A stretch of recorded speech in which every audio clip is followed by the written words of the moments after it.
we need some outside universal threat to make us recognize this common bound.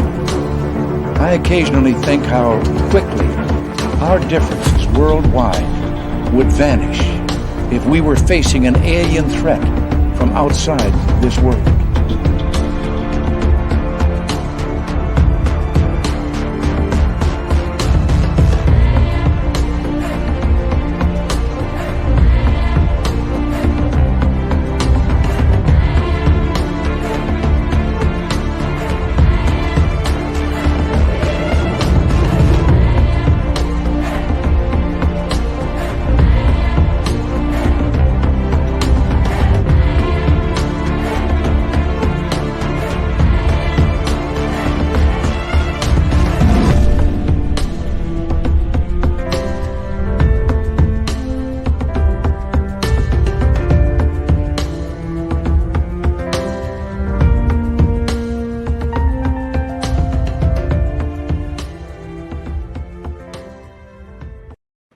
Hello and good evening, everybody. Dave Scott here at Spaced Out Radio headquarters, ready for a little UFO talk, Wilson Documents talk, Jack Hauck talk.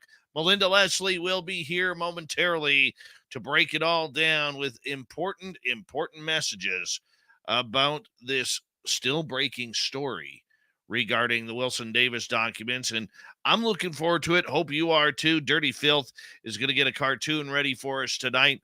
We're always glad when he's here. Let's say hello to everyone in our chat room tonight. Race fan, back in the gold medal position. Steam train Mark in Australia, taking home the silver. Please let us know. Am I alive in the future? There's Awesome Ann B. I see Melinda's just hopped in. Awesome. Thank you, Melinda. I'll be with you momentarily.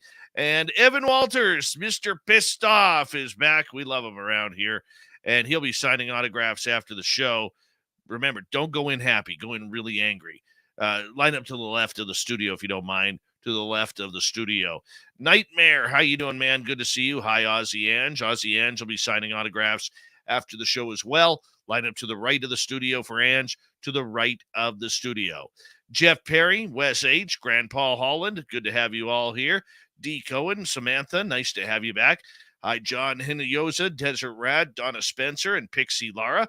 Nice to see you all back here. And who else do we have here? Well, let's just do a little scrolling down. And there's Brown Dwarf, Margio, and Jim Christie. Good to have you all here. W. David Page, thank you for coming on in. Hi, Noble Patrick. And Millennium, how you doing? There is Little Marky Spender. He is saying, beanbag chair, check. Bag of Cheetos, check. Ready to rock. Excellent, Little Marky Spender. Say hi to Baxter for me. Bomber and Pam Harris, good to see you. UAP David, nice to have you here. Ozzy, oi, oi to you, my friend. Alien Critter, nice to see you. Science Melinda, thanks for coming on in. Tracy Scott and Brian Jackson, thanks for joining us. Gnome Squatch, Phil Minervino, and the number 19 in your program, number 1 in your hearts, starting on defense from Luleå, Sweden, Lars Jansson. Yes. Gong Show, good to see you. TMI, Robert Lamoth, Nicole Sakic, good to have you all here. Doug Shelby is here.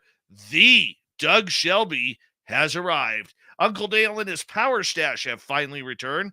Remember, if you see Uncle Dale in Austin, Texas, rub his power stash for good luck right through American Thanksgiving. All right, let's continue on here. On roll call, let's see, where are we here? Be the Arrow, welcome to SOR Chat. Apollo 11, welcome back. And Marty Burback, nice to see you. And 405er, always a pleasure to have you here. Kathy Evans. And Eva Sevic, nice to see you back.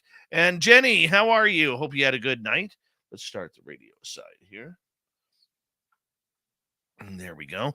LLG, good, or LGG, good to see you again. And Digger Dog, always a pleasure. And hi, Jules, how are you? Nice to see you. And I think this skipped on me, so I'll just scroll up a little bit here. See if Dave missed anything. Scott Rosen, how you doing? And that was the only one. All right, Super Chat is open. Hi, Mike Walker.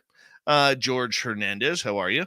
Super Chat is open. It's a wonderful way to support what we do on this show on a nightly basis, so thank you so much in advance. And, of course, you can do your shopping at spacedoutradio.com.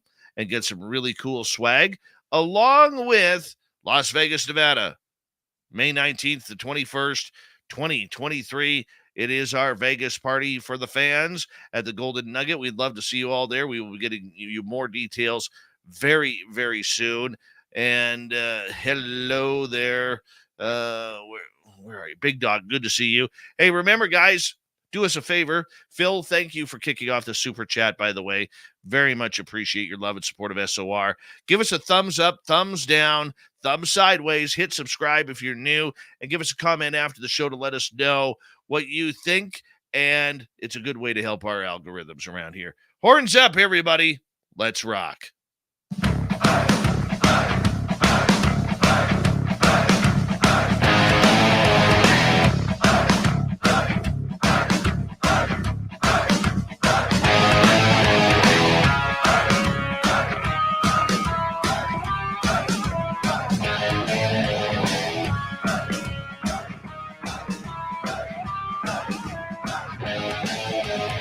From the mountains of central British Columbia to you listening around the world, this, my friends, is Spaced Out Radio.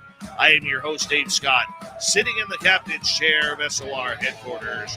We welcome you to tonight's show on our terrestrial affiliates around North America, digitally on Odyssey Radio, TalkStream Live, and KTNL. All of our archives are free. Join us at youtube.com/Spaced Out Radio. Do old Davey the favor, hit that subscribe button. You can follow us on Twitter at Spaced Out Radio, Instagram at Spaced Out Radio Show, and on TikTok at Spaced Out Radio. Our website, spacedoutradio.com. We have a plethora of features for you. Rock out to Bumblefoot, read Shirky Poo's Newswire. Check out our swag as well. Tonight's show is brought to you by Chive Charities. Help make the world 10% happier by visiting Chive Charities today. You can find them on our website. We got a fantastic show for you tonight. Melinda Leslie is here to talk about UFOs and secret notes. She's one of the best when it comes to this knowledge. Then in hour number 3, we're going to head to the swamp for another swamp dweller story. Tim Sedor comes in for the UFO report, and Shirky Poo has the news.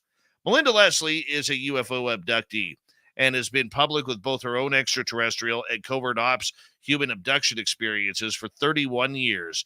She is considered by many to be the authority on a military and intelligence agency involvement in UFO extraterrestrial abduction cases.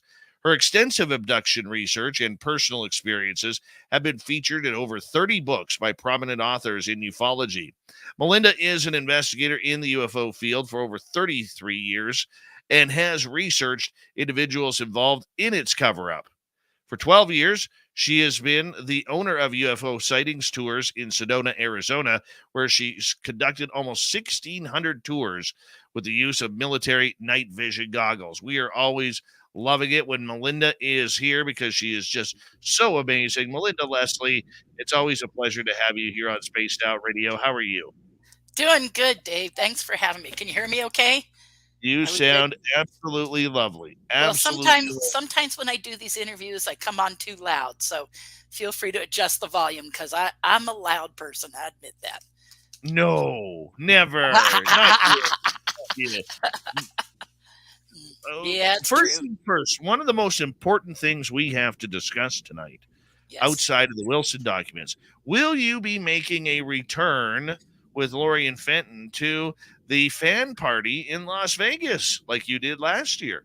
Oh, well, certainly. I haven't been told when the date is yet or anything. So, Well, yeah, I want it'll to come be to that. May 19th through 21st, and I'll give you a little secret.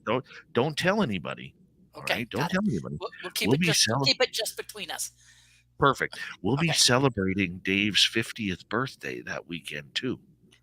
Oh, man, you're finally joining the rest of us in the I know. senior years. I know. Awesome. You're too young to be turning 50, my friend. Oh, I know, but I'm telling you, my body feels about 75 right now. I'm gonna do something. I'm gonna be doing something stupid tomorrow. I'm actually going. Usually means fun. Yeah, well, this ain't gonna be fun.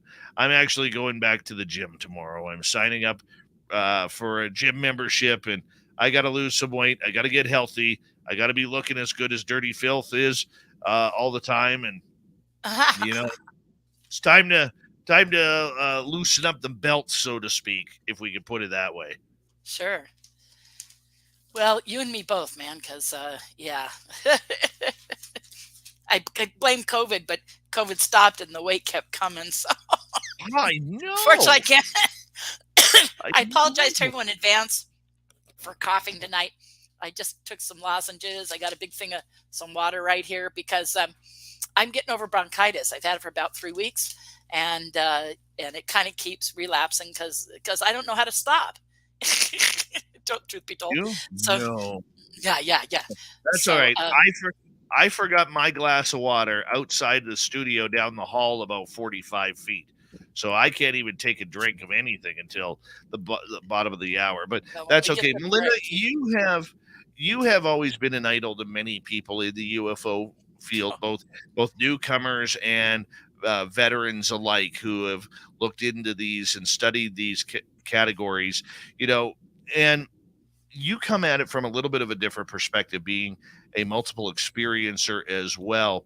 How do you think being an experiencer has really shaped the way you think of ufology compared to, say, someone else who is new to the field and maybe has never seen a UFO or experienced the phenomena?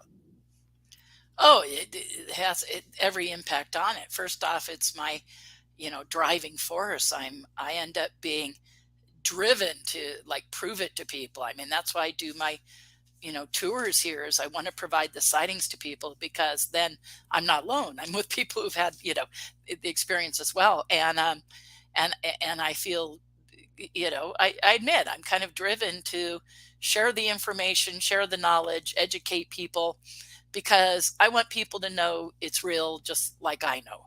Between, the massive amount of sightings I've had, even prior to doing the tours, but since then, I mean, just countless, truth be told.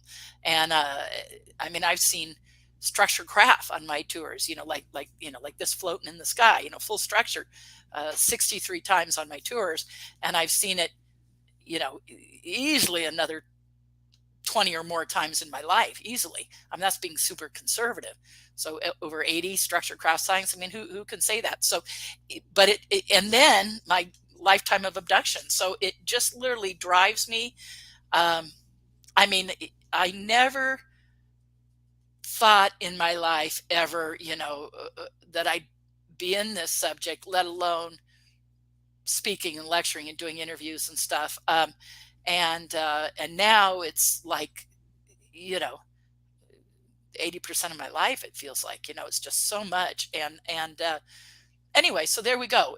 So the bottom line to that is my experiences drive me to educate others. There you go. You have made a lifetime commitment to this subject, and not many people could say that. I want to ask you a question. I've interviewed you so many times now that sometimes it gets repetitive. But Thank you, by the way. I want to ask you a question I've never asked you.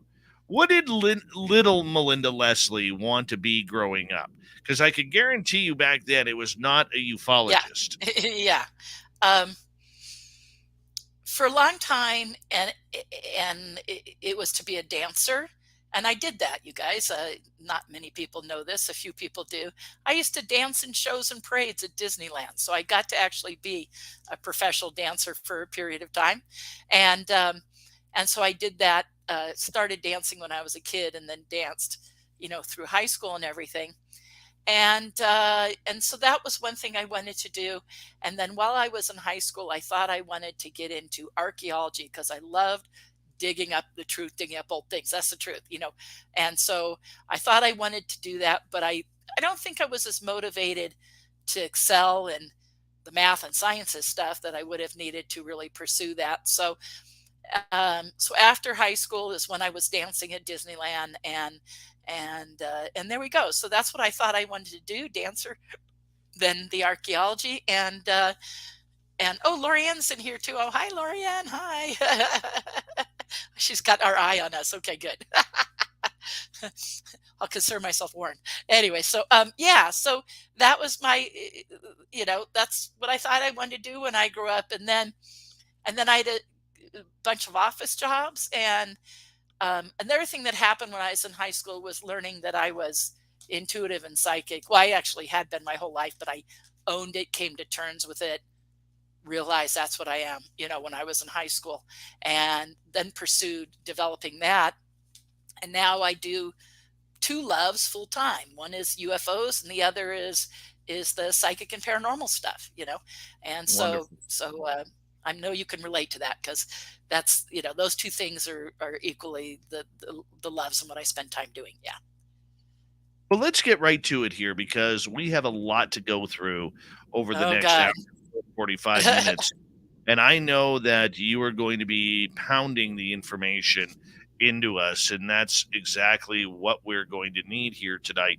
So for you, being the fact that you've been doing this for 33 years, you have met a lot of governmental contacts, and you have come up with this title called the Working Group for a number of these government agency people who Sure. have been along in the UFO world. Explain how you came up with the working group.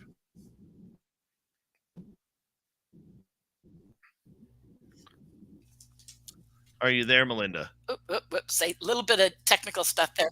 I'm in my office at the Center for New Age, which is, believe it or not, the best internet I can get around, and it still lags. No, So that's I fine. apologize in advance to everyone if I lag every once in a while, because it's just the nature of where I'm doing this, and it's not so much even the center. It's called Internet in Sedona.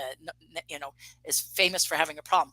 But in answering your question, see, what was your question there again? Let me make sure I understand it completely. Explain how you came up with the working group. Okay, yeah. Well, I didn't come up with that. They called themselves that. It was kind of a nickname for these individuals.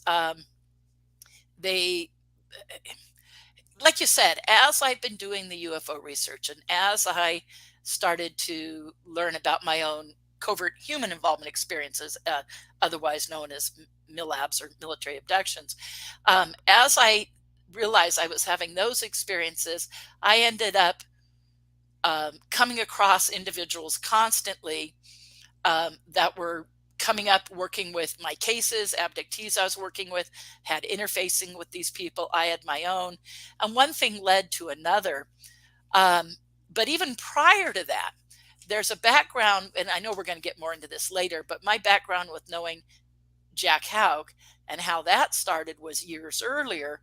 Before I was even involved in ufology, I knew this man and was friends with him because of what he was very famous for, amongst many things. I can get into his bio a little later. But he was doing psychokinesis, manipulating matter with the mind, and teaching classes in that, and also teaching remote viewing. And so I had an interest in those things starting in like the early 80s. And a friend of mine said, hey, this guy's coming to someone's house to do this class. I went there. Then he was doing it at New Age educational centers, and I went there. And so I had this background of knowing Jack Hauck before I ever knew he was involved in anything. And apparently that whole time I knew him and him teaching those classes, he was very involved, but I had no idea about that yet. So it was in 1989. I tell this story so many times, but a trip to Area 51 in Nevada that got me involved in the field and being a researcher and having those amazing sightings there, and then going back and doing that repeatedly. And that was the beginning of my involvement. But going back to the working group, they're kind of known as that. They called themselves the Advanced Theoretical Physics Working Group. And per their first meeting, we'll get into that in just a minute here, but per their first meeting, and they may have met before then. We have every reason, based upon a number of sources, but including Jacques Vallée and his work on what he called I think it was called the Secret College. Anyways, but going back and that work, so now we know it. I had reason already in my research to think it pre-existed their first meeting in 1985. Researcher Bill Burns, publisher of UFO Magazine and very famous for writing with Colonel Corso the book The Day After Roswell, and he of course, while Corso was still alive, I had shared some of my research with him, and Bill Burns goes to Phil Corso and asks him, and Corso said, "Wow, how do you know about that?" And Bill said, "Conversations with me, and etc." And Phil Corso actually tells Bill Burns, "You go tell that young lady she's got some," is one of the best compliments I've ever had, because Corso said, "You go tell Bill Burns to come tell me, you tell that young lady she has some serious cojones." So there we go. So I called that a compliment coming from Phil Corso, and he ended up telling Bill Burns, "Yeah, I know about it. I was a member," and goes into how he knows that and how he was a member and pre-existing. So because of that conversation, what Bill Burns told me, I knew it actually pre-existed 85. And now we know from, for instance, Jacques Vallée's books, Forbidden Science 4, I guess it's called. We know that it pre-exists, and Forbidden Science number 3 and number 4, it's a series of books he's writing, but we know that it pre-exists the history that I originally looked into. So I say I've been researching for 33 years, or at least 30 years, like a 40-year history of this group. But again, there's a lot of information to suggest it went back earlier. But they had a formal meeting and bringing in new people and kind of kicking off a bunch of projects they wanted to do, starting with this meeting at BDM Corporation in 1985. So there you go. Long answer, but there you go. No, that's wonderful for breaking it down, and how you got to know Jack Houck, because Jack Houck at the time you didn't know would eventually almost come back from the dead and bring Yes. new ufology to you Yeah, in 2022. that's right.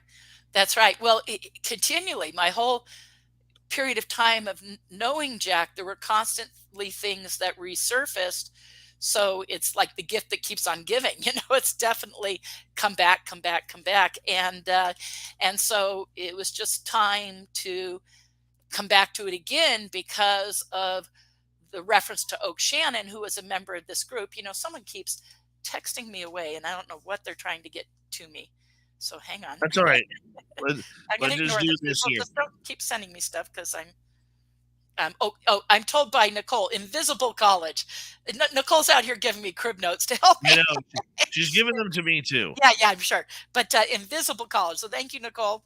So that's because I said, I'm going to brain freeze. I'm going to be tired. I'm going to be nervous, all these things, I'm going to brain freeze. So she's there to help be my memory for me. But I've been on the phone all day today with two very important research associates, my friend Brian and as well as Randy, and long conversation. So I called it my dress rehearsal for tonight, to refresh my memory on some stuff. So the working group is the Advanced Theoretical Physics Working Group. Obviously, I already said that, and that was the Advanced Theoretical Physics Conference that they had. And yes, they referred to themselves as a working group. So again, I didn't give them that. They were calling themselves that. So there you go. Okay, so let's move on here to Jack Houck. Yes. How did you get to know him, and how did all of a sudden, papers that ended up in your hands from him became, very important into what we're seeing happening today? Yeah. Okay. It's kind of a complicated story, but I'll go at it like this. We got 5 minutes before we go to break, so if we have to, we will carry it Okay. over. Okay. I'll try to give a quick here. So, like I said, I knew Jack Houck going back because of taking the psychokinesis classes from him. It wasn't until, and I got involved in ufology starting in 1989, but it wasn't until a conversation with infamous Ed Dames, Major Ed Dames, retired, and a conversation with him after he spoke for a MUFON Los Angeles meeting. I was living in Southern California at the time and would go to MUFON LA meetings. And so he was there as a speaker. Afterwards, long story short, ended up during his talk, during the questions, talking about the kind of remote viewing stuff that he trained, throughout his talk. That's what it was about. And I stood up at the questions, and I, at the time, was actually taking remote viewing from Jack Houck. Now, I've had it from some of the military guys now over the years. I'm a trained remote viewer, and I've had training from the various military guys and from Jack. But the time I was in a class with Jack, and so I stood up and asked a question. No big deal, but Ed kind of downplayed what I was asking. Jack teaches something totally different, blah, blah, blah. And I could tell he was just like, it's not the same thing, whatever. And I'm like, okay, it's still coordinate remote viewing. It's still, So I was okay with that. It wasn't a big deal. And then Ed leaves at the end of the, presentation and everything. I stay late to talk to friends hanging out in the lecture room. And finally, I go quite late to go out to my car because a bunch of people go to Denny's afterwards, and I was going to go to Denny's with everybody. And long story short, I go to exit the parking lot, and there was this gate you had to go through from a garden and patio area out to the parking lot. And Ed was still there because I thought, it's got to be 45 minutes later. He's long gone. No, he was there with people gathered around him talking. And I go to walk past him, and he says, so you're taking a class from Jack Houck. He stops me and he goes, you're the one who asked the question about Jack Houck. I go, yeah. He goes, and anyways, he proceeded to kind of wrangle me and take me away from everyone. And it was just him and I talking in the parking lot. And he says, there's something I want you to ask Jack Houck about. Anyways, long story short, he tells me about the working group. He names a bunch of the members. We can get into that in a minute here. He names a bunch of the members and etc. And so he tells me a lot. And at the time, I felt like Ed Dames was telling me that he and these people had been part of like MJ-12. That's what it felt like at the time. And what he didn't know, because I did not get into in my question that I was taking remote viewing currently from Jack. I just said, I've taken remote viewing from him in the past and blah, and I had a question. So he says, I lost Dave. Can everybody hear me? I hope, okay. We're right here. All right, we got going. you. But I lost Dave on here. Oh, we got you. Just keep going, Melinda. I'm going to hold on until it unfreezes. All right. Melinda Leslie is our guest tonight on Spaced Out Radio, and we are talking about Jack Houck in regards to... It froze up for a minute. Can you hear me? Yes, Melinda, we can hear you. All right. She's frozen up a little bit here on her end. We got about 1 minute to go before we have to go to break. At the bottom of the hour, we're going to see if Melinda's... cut right through here for just a quick second. There she goes. There she is. And there you go, Melinda. Can you hear us now? Sorry, buddy. It froze up for a minute. Apologize. Okay, so it froze up. I don't know where I left off. Do you know where I left off? Well, you were talking about getting to know Jack Houck and how you were learning about the group. So I was saying, did you hear me out? Yeah. How Ed Dames had told me, yeah. Yes. Okay, so what I didn't realize at the time is I think Ed maybe was asked to leave the group or something like that, because I think he used me to kind of I hope I can say this on your show, piss them off. I just did. But so that he wanted to, I think he was kind of mad at him and used me to get back at him, was my feeling about it now. And he proceeded to tell me this, give me a list of names, and say, and then he said, are you going to talk to Jack soon? Are you going to see him soon? And what he didn't know. Let's hold on right there, because we are going to go to break here at the bottom of the hour. We're getting through a little bit of tech issues. Sedona, Arizona prefers aliens over internet, but we still love Melinda Leslie right here on Spaced Out Radio. More talk of the Wilson documents, Jack Houck as well after this.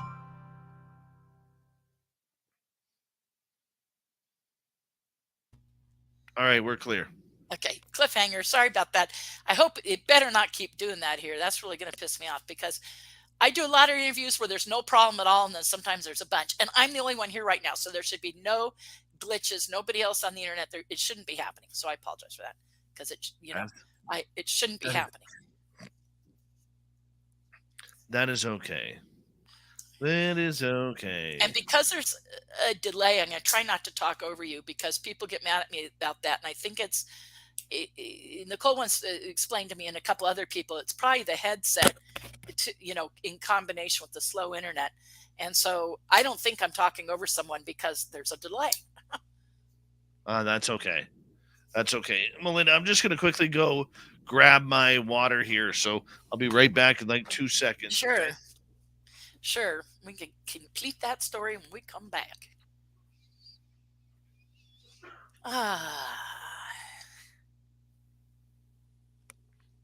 I'm seeing the chat. Oh, there's Brian. Hi, Brian.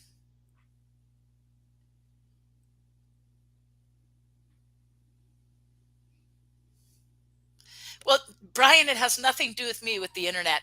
It's totally the Center for New Age. And they have really good internet, usually. They pay a hell of a lot for it. So I don't know what's going on. But usually it's the Center for the New Age. All right. Hey, Cherry Pepsi Mike. How's the piano key necktie doing? Please let us know. Penman, Dark Winter Wolf, Anonymous Rex, how are you?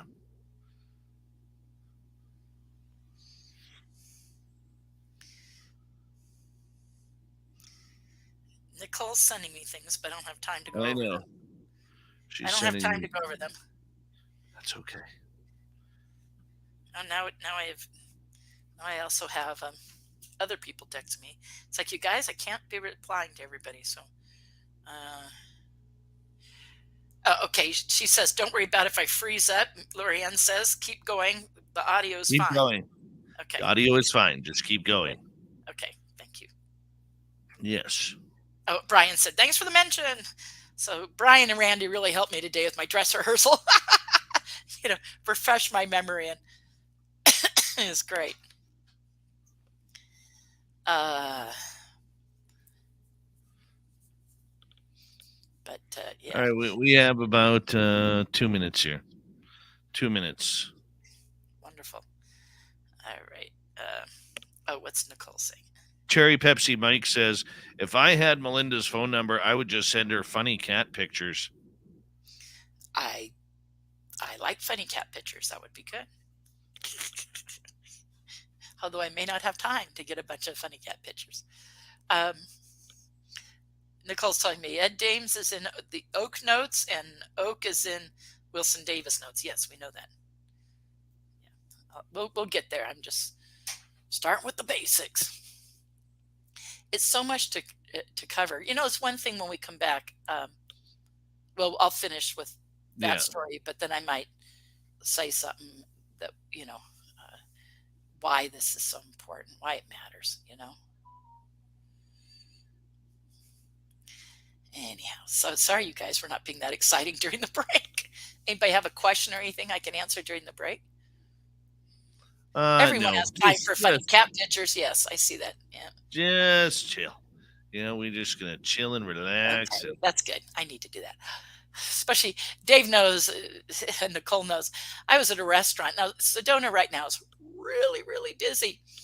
And our restaurants are all completely understaffed, like, crazy. And so you can go in, and if they're busy, service can be, and even just getting a check or trying to pay while they try to do the check for 20 other people at the same time, it's just like, oh my God. So, anyway, so I was a little rushed. I made it. I didn't leave Dave hanging, but it was by the skin of my teeth because I was in a restaurant, and I'm darn if I didn't want to be here like 20 minutes earlier and be up and on and all relaxed, but no. But I rushed. I made it. I knew this was exactly the way it would be.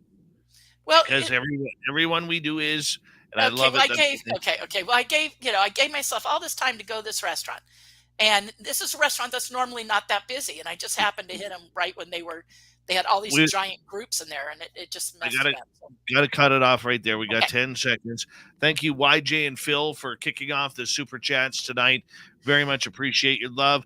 Don't forget to give us a thumbs up, thumbs down, and if you're new, hit subscribe. We'd love it. Here we go.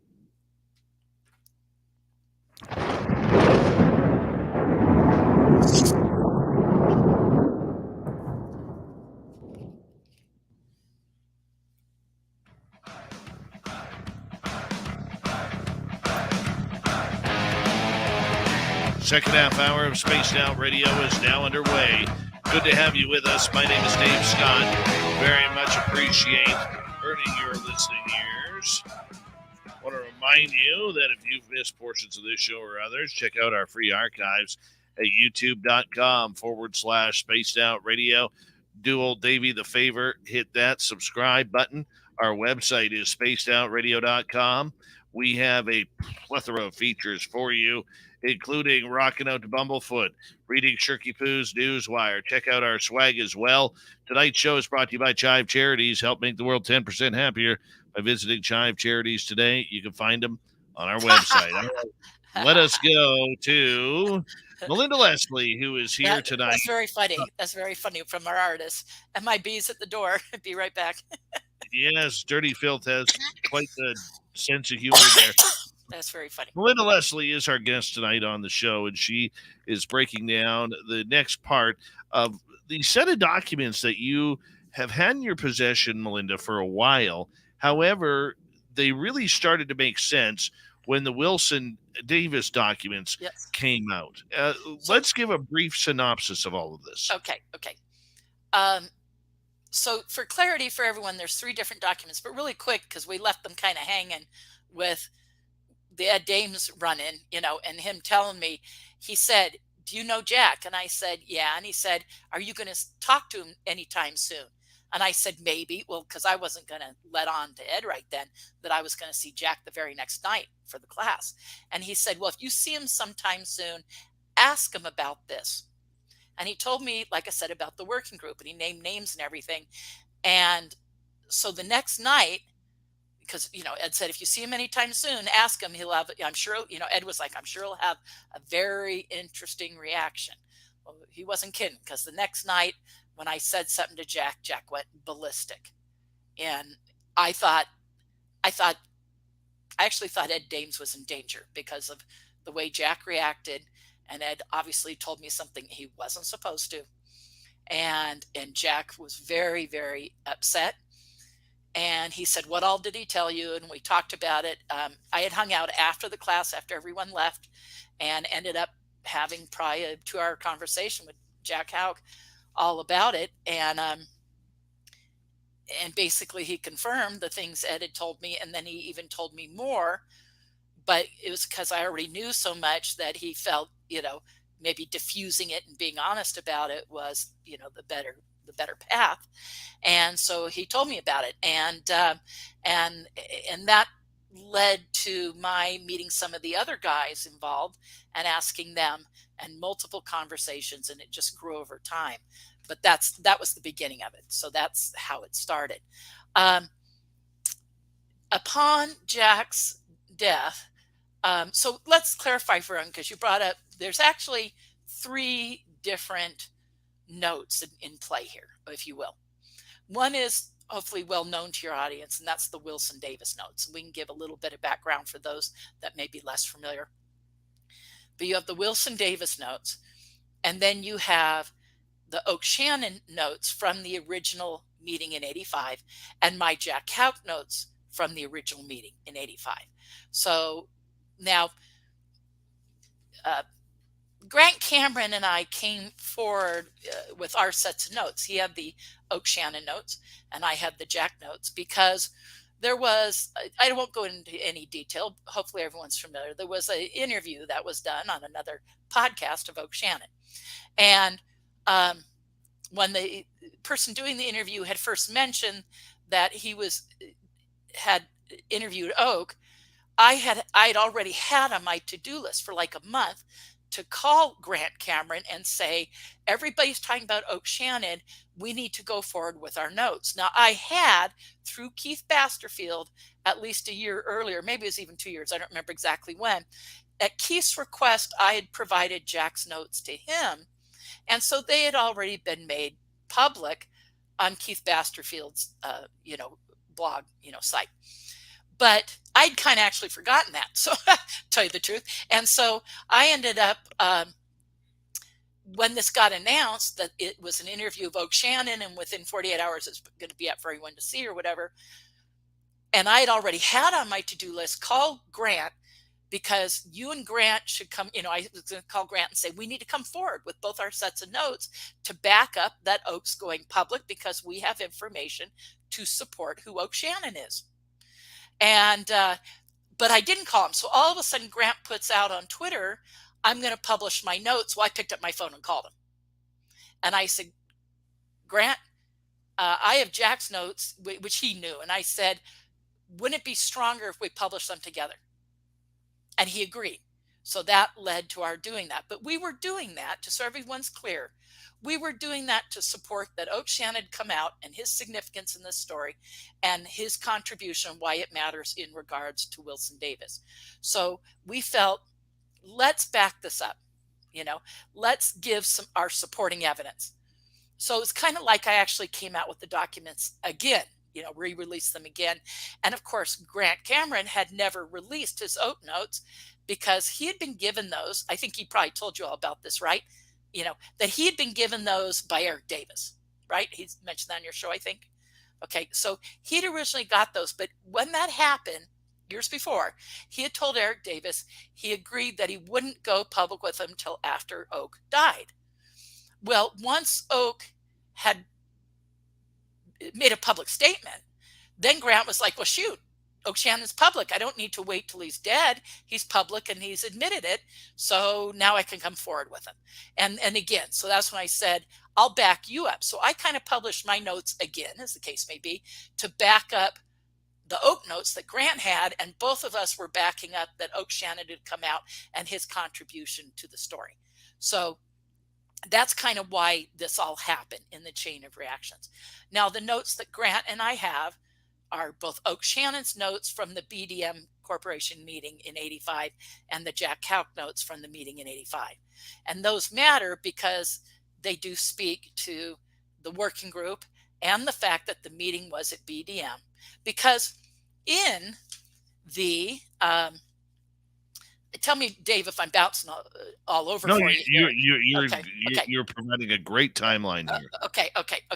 So you can bring up, Dave, if you have the image, it'd be really great to show the image of the section from, we don't need to show the whole Wilson Davis document, but the section that specifically talks about what we're talking about here.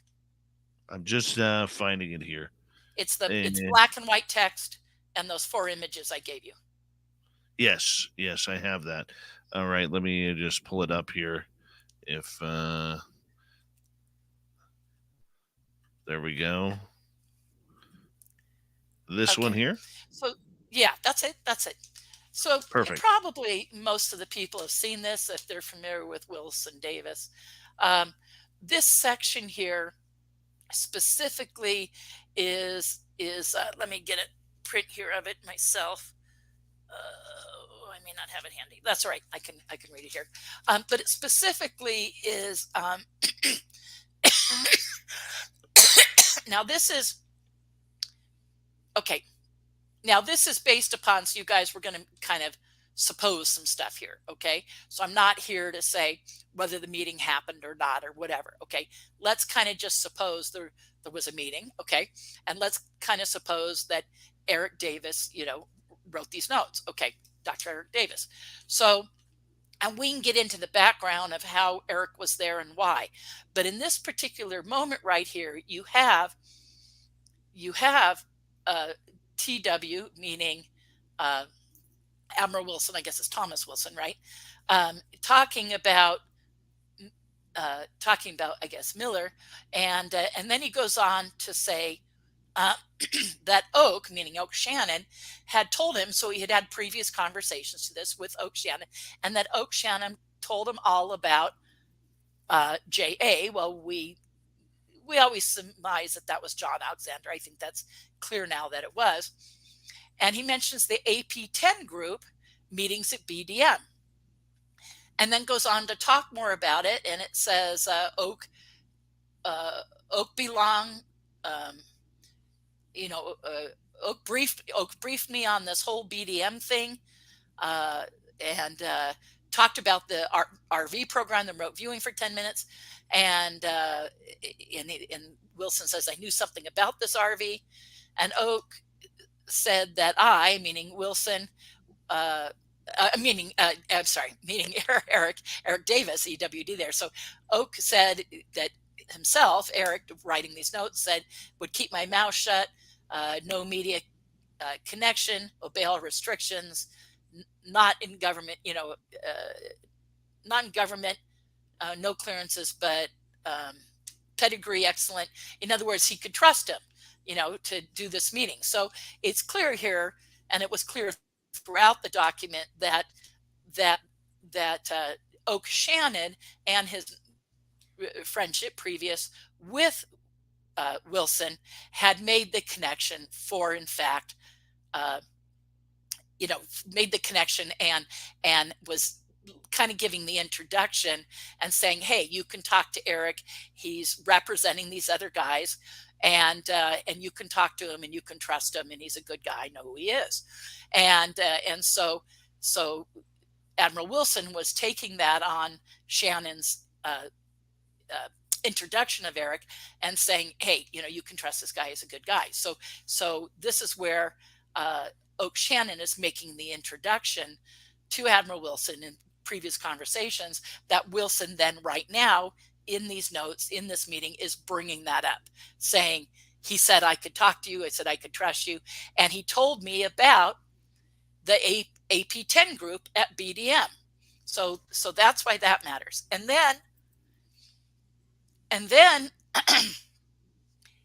we now know that, so again, it's kind of hard to get all into this, but I'll try to do my best here. So why does that matter? Well, first off, it speaks to the validity in part of these notes. Okay. Now, someone on the internet brought it to my attention. It doesn't necessarily prove that the meeting happened. I get that. Okay. But what it does prove, as someone brought to my attention, is that Eric wrote these notes, because all the things talked about right there were things that Eric Davis knew. Okay. So Eric Davis knew all this and knew the history of the group. But if we're believing that he was actually interviewing Wilson, Wilson brings up, I know about the group because Oak Shannon told me about it. Oak Shannon told me about the meeting at BDM and the AP10 group. So it's right there. So what that suggests is again, Shannon had gone over that background. Why does that matter? Because Shannon was telling Wilson about the working group. That's what he's referring to there. And how do we know that? Is a couple of different things that are further evidence. So bring up the security clearance page, if you could. There, Dave. This, everyone, I'm sure Dave will put in the links if he hasn't done so already, and hopefully he has it there, a link to these documents. Isaac Coy, a researcher in the field known for having a site hosting documents and everything. Long story short, he put these up for Grant and I. And so there are links to that, and hopefully everyone's seen it. I've sent them on Twitter multiple times, and so hopefully people have seen that. And Dave, do you have them linked now below this? I do not. I'm going to be doing that. Just continue on here. Okay. Linda. Okay. Very good. Okay. Well, this is the security page to Oak's notes, and I'm sure hopefully Grant probably went over this with you. But one of the things it says there, it's kind of hard to see, but it mentions that this was Los Alamos National Laboratories getting the permission for these guys to use this room at BDM. And so that's a Los Los Alamos National Laboratories form saying these guys, are seeking permission to use this secure skiff at BDM in Virginia, etc. And so it mentions the location on there.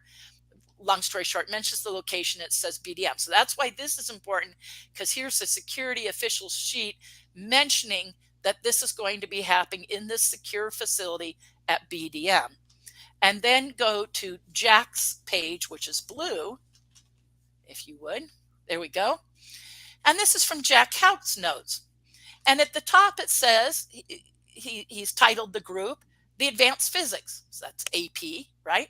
And you see at the top left, if you're able to see it there, it says BDM Vault and has some phone numbers. BDM Vault meaning the secure skiff at BDM. So there's another separate document from a separate individual. These were released separately. Oh, really quick, I'm going to sideline here because I never said how I got these, or I don't think I get clarity on how I got these. Okay. After Jack Houck died, his wife, another friend of mine, Steve, another researcher in this, he had become very good friends with Jack. We both were friends with Jack for years, but he'd become kind of even better friends and friends with his family. So Jack's wife, after he passes, found these 2 file boxes of interesting stuff. They took out anything they wanted that the family wanted to keep. But she says, there's this other stuff, like kind of UFO related stuff. And she said to Steve, she said, would you and Melinda, because she knew me, would you guys want this? And Steve said, well, let me come see. So he goes to their house, which was in Huntington Beach, California. He was in Garden Grove, California, anyways, and gets these file boxes, proceeds to take them home and go through them.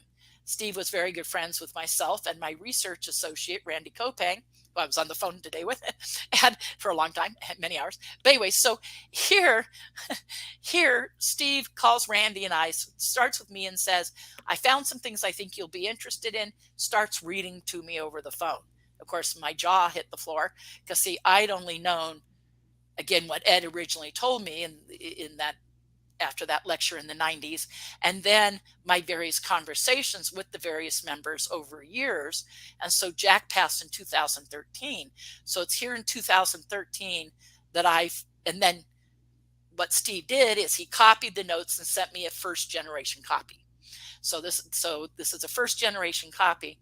And that highlighting there is something I added because I do use 4 pages of this. I give an extensive lecture presentation on the history of the working group. And if anyone wants to know more about that detail, they can watch that presentation. And it's online. You can find it easily. And in that presentation, I used just 4 pages of the 17 pages I got from these files of Jack's. So again, Steve makes a copy, puts it in the mail to me, and that's how I get my set. So directly came from Jack's wife to Steve and a copy set to me. So just so everybody knows, that's really clear, like how we got a hold of those. And then I sat on them for years because they mattered to me in my research into MILABs and understanding that these guys always had an interest in abductees. And so I was looking at them for that information. And then once I started to talk about, so I shared it in my MILAB talks, but then I shared those 4 pages in my history of the working group. And it wasn't until Keith Basterfield said, gee, you talk about there's more to this, can I have the rest of it, that he asked me for it and posted it. And like I said, then we had Isaac repost it. So that's the history of the Jack Houck notes and how I got them. And now it's because of these comments like this, like BDM Vault in the corner and Advanced Physics at the top, that they really serve to help back up the other notes. Okay. And in these notes, it is the agenda page. We won't need to show that, but people can look at it, or if they've already seen it, the agenda sheet. And I have the same exact agenda sheet that is in the Oak note. So those match between my set and Grant Cameron's set. But the rest of it's different. I have copies of these overhead projection slides in the Jack notes that weren't in the Oak notes, but Oak's notes are all handwritten notes by him. And yes, some of the projection slide pieces that I have handwritten notes from Jack. So it's a combination of the overhead projection copies. Back then, you guys, there's no PowerPoint. They were using a good old-fashioned overhead projector. And so there were copies of what those transparencies would have been. And then there were notes in there by Jack. And then there was probably written by him in pencil, some extensive kind of spreadsheet things that I question may have been made into overhead transparencies by Jack. And that because this meeting went on for a couple of days, and different people involved in this group were presenting at different times over the couple of days that the meeting happened. And so I think Jack may have been presenting some information himself. We know that we know that he was, because in Oak's notes, it says Jack Hauck said, and blah, blah, blah. So it actually Oak lists who was presenting at what time. But going back to the bottom of this page, this is the most significant one, because if everyone goes to the very bottom of the page, you can see it says Advanced Theoretical Physics, -10 TEN, and then under it quotation mark ATP 10 quotation mark, thus matching. I mean, what a find. And now I have to tell everyone, it was a gentleman online on Twitter who goes by the Twitter name Hermetic Penetrator, Hermetic, I think that's right, Hermetic Penetrator. Anyways, but he was the one that first saw that this notation was there. The notes had been posted, and I just started to read through them, but had not gotten to this page yet. So I had not seen this. And he posted online, look, and he had that section that you just showed from the Wilson Davis, and he had that, and then he showed this next to each other. So I have to give him credit that he brought this to my attention. And I then, started talking about it, like, oh my God, what a find. To have it mention the exact same code for the working group, the exact same code name, AP10, except for on here it's ATP10, but it's obviously the same thing.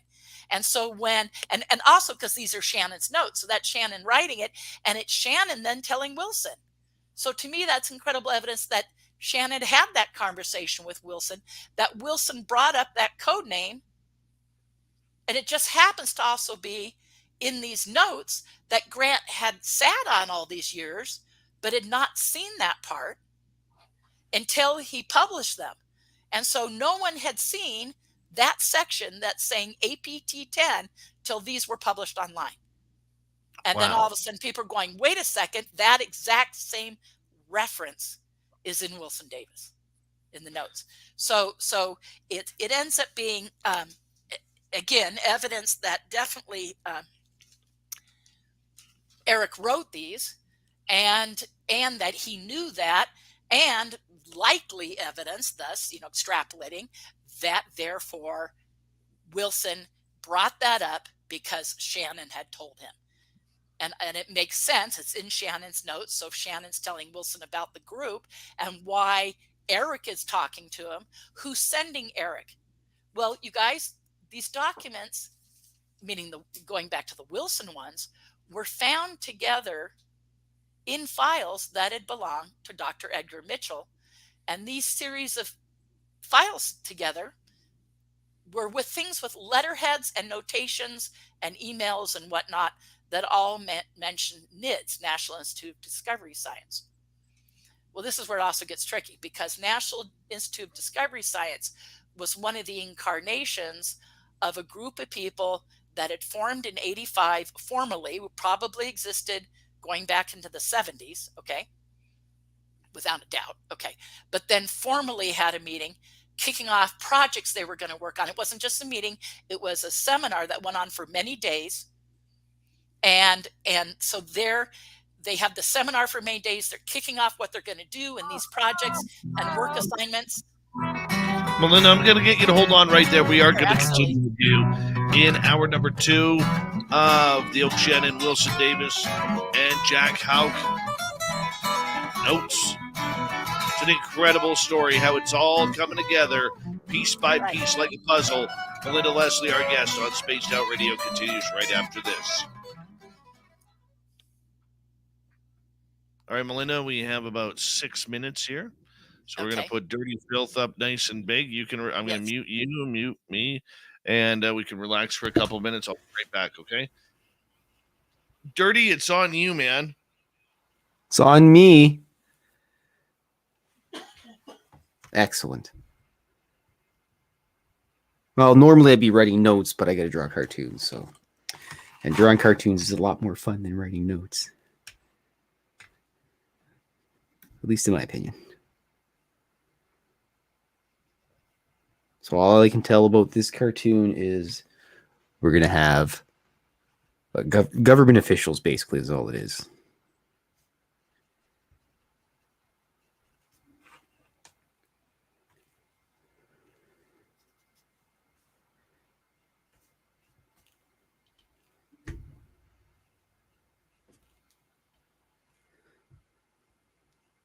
So I was in a time warp. It was like 10 minutes ago.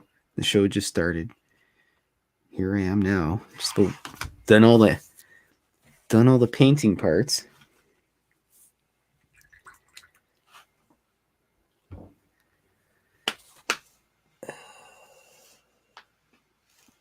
You know, I think my cats have stolen some of my paints because they're just in little tiny jars. And I swear I'm missing some. And the fact that there's no cats around basically proves my point of truth, and their whiskey rations will be halved.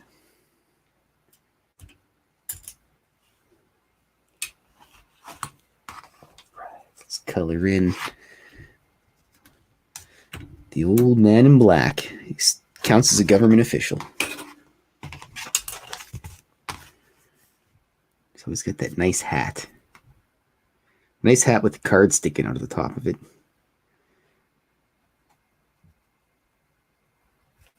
I don't know why there's a card sticking out of the top of it. I think it must have been just the movies I watched when I was a wee lad, and all the mobsters and 1950s type guys always had that card sticking out the top. Or maybe it was just some subconscious thing that just seems to work good. It looks good on cartoon. It looks good on paper anyway, so that's the important part.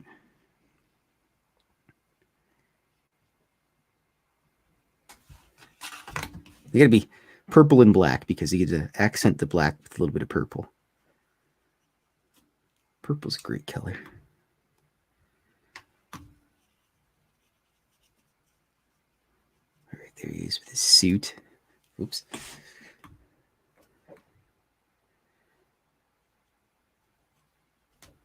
Oh, yeah. Man in black. I'll give him a little more color once it dries up a bit.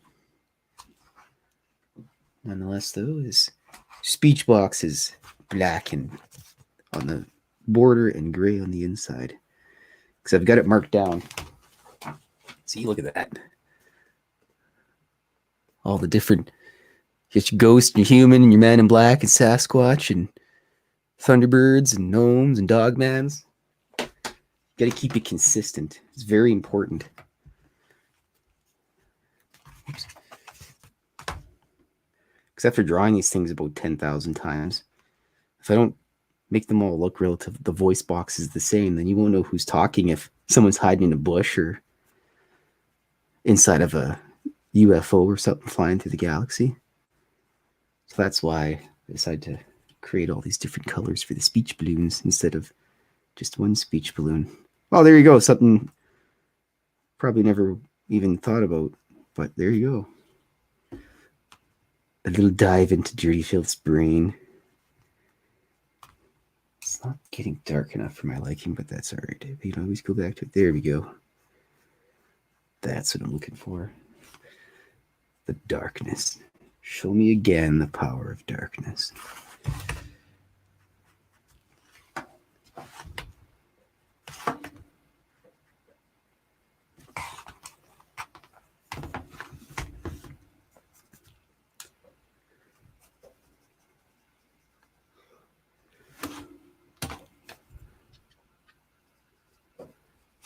By the way, if you're bored, you can go to filthy.com and look at my cartoons there too. And when you're at work, when you should be working.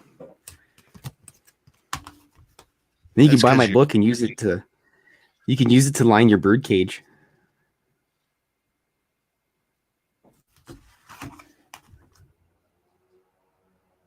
Sometimes I actually go look at my own website and I go, "God, that's pretty good stuff there." And I go, "Oh, I did that. Nice." You're a master there, Dirty Filth.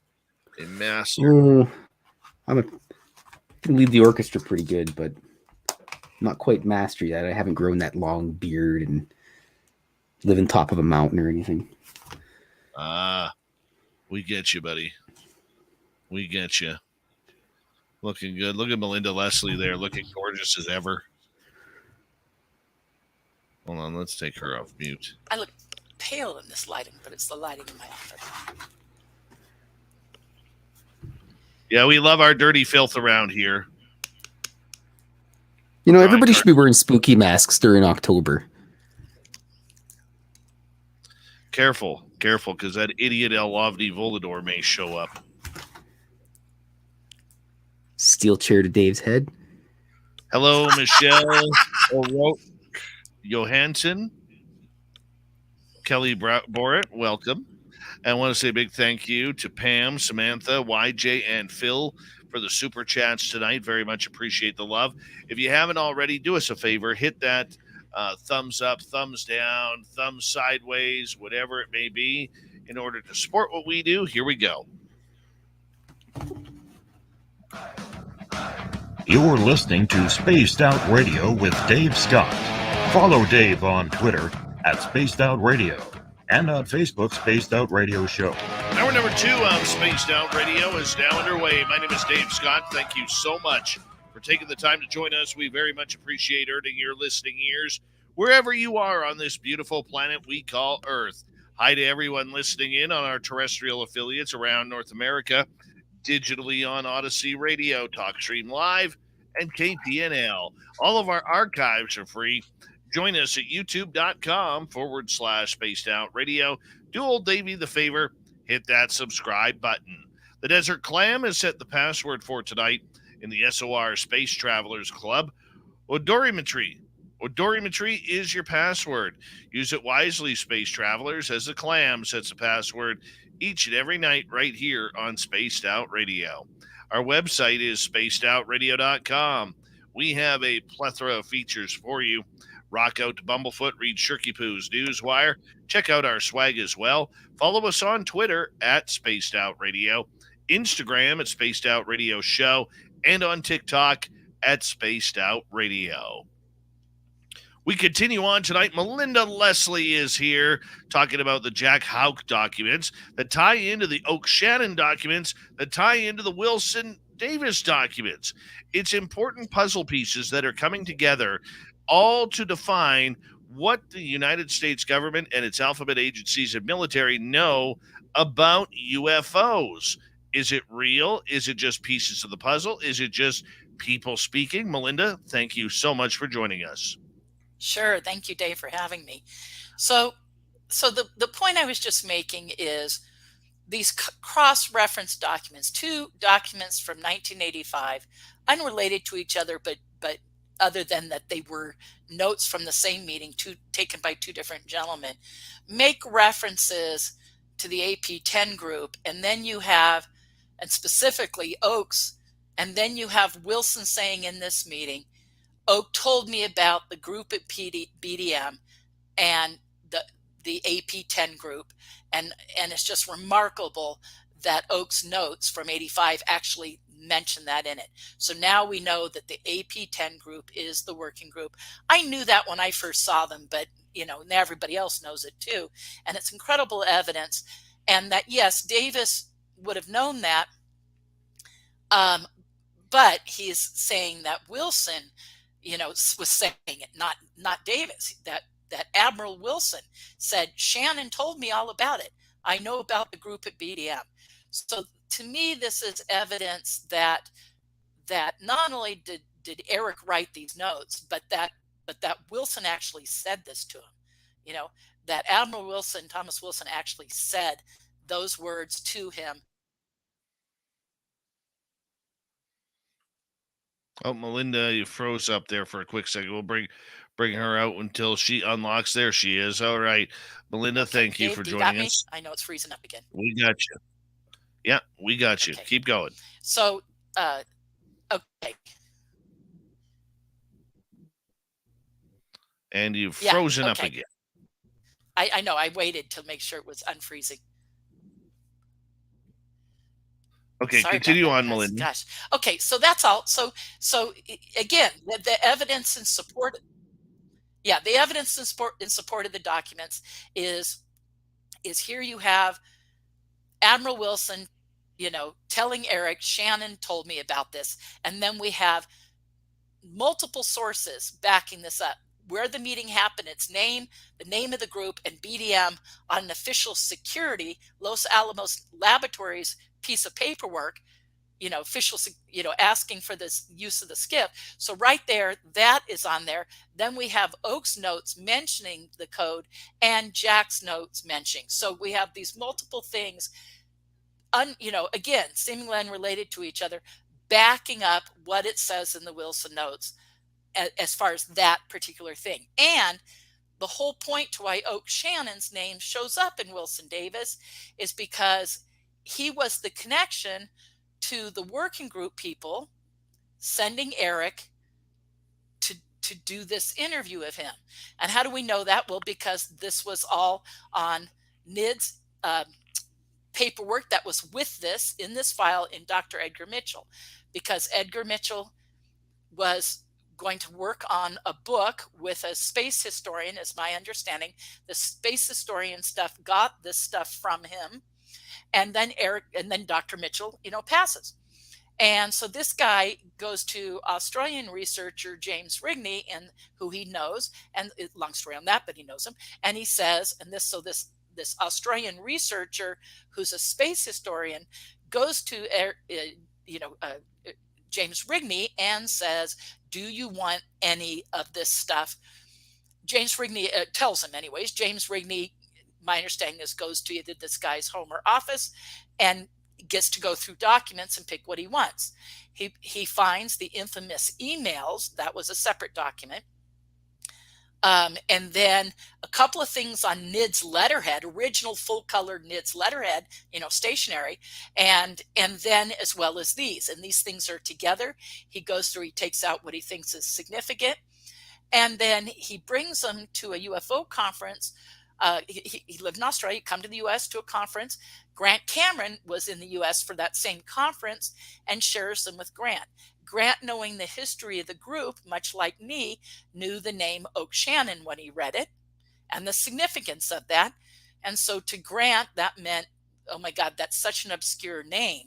For that name to be in here, this is a reference to the working group, and therefore this is probably, legitimate, because that's such an obscure reference. Who would know that? And that these are Eric's notes, because he has Oak's notes from Eric. So Grant is realizing how significant these are. He's like, oh my God, these are notes from Eric from this meeting that happened with this admiral who told him these mind-blowing things, and then I have these notes that Eric gave me that are Oak Shannon's notes, so Grant knew right away because of that they were legitimate. And then at the same time as when I got shown these, long story short, by,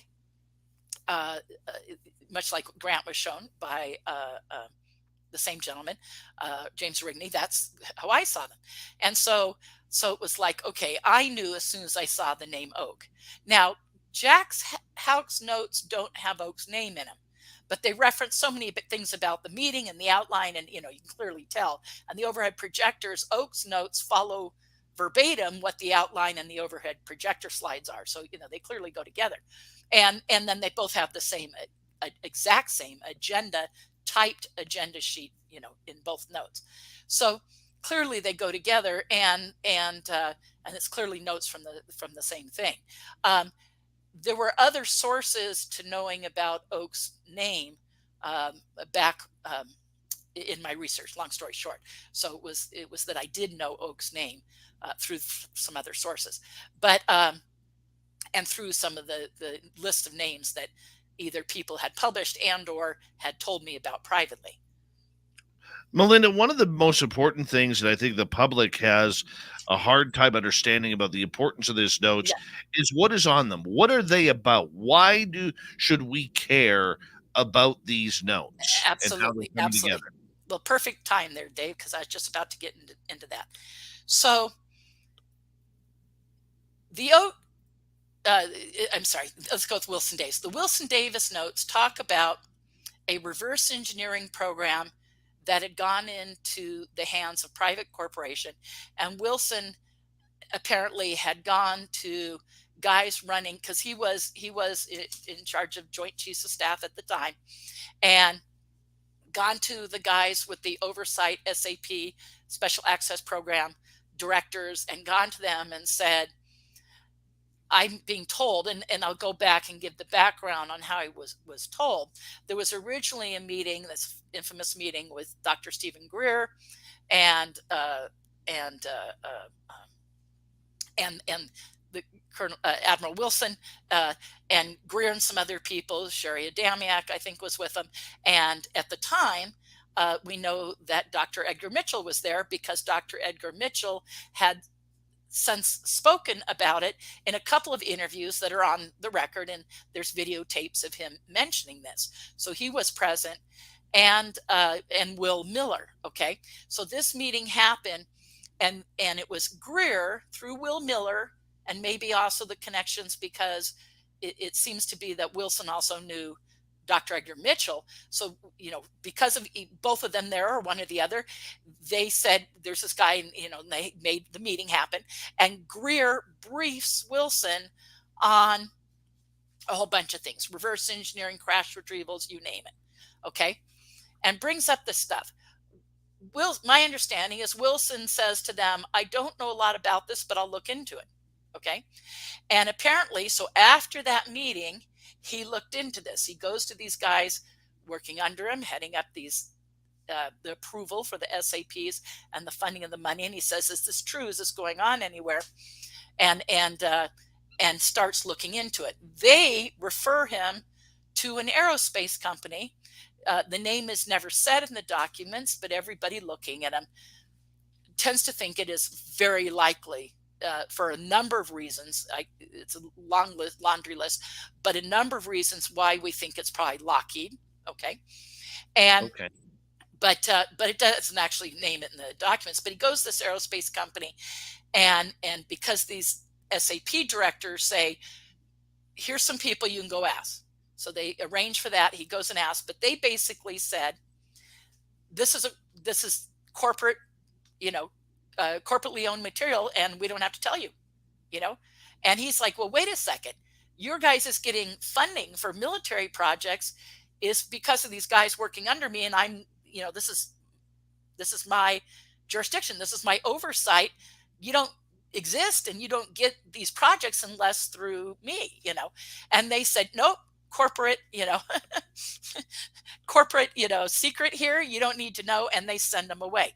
Well, he's furious. And now, because Edgar Mitchell's there, and Edgar Mitchell is on, at the time, the board of directors for NIDS, National Institute of Discovery Science.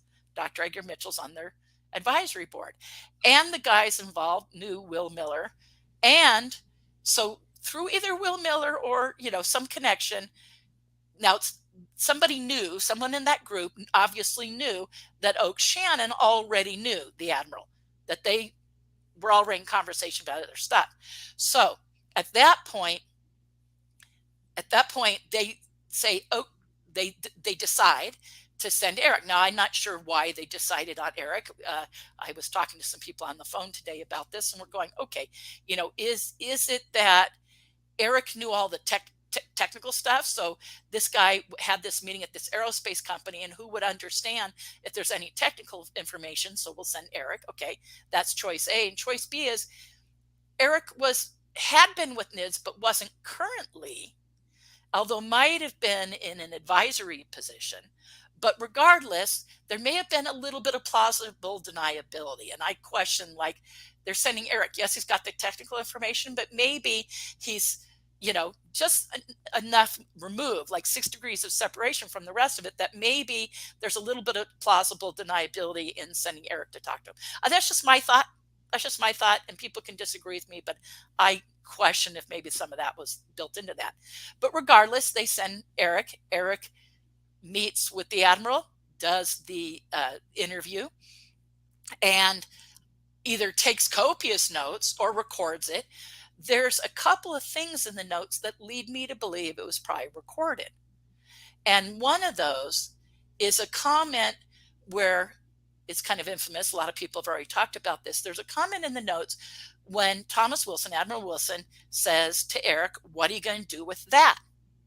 As if he's pointing at something in the car. There's interviews happening in a car. They're parked in this is, supposedly it's happening in a car, and they're parked behind a building in Vegas and in a big, probably secure parking lot or whatever. So he says, "What are you going to do with that?"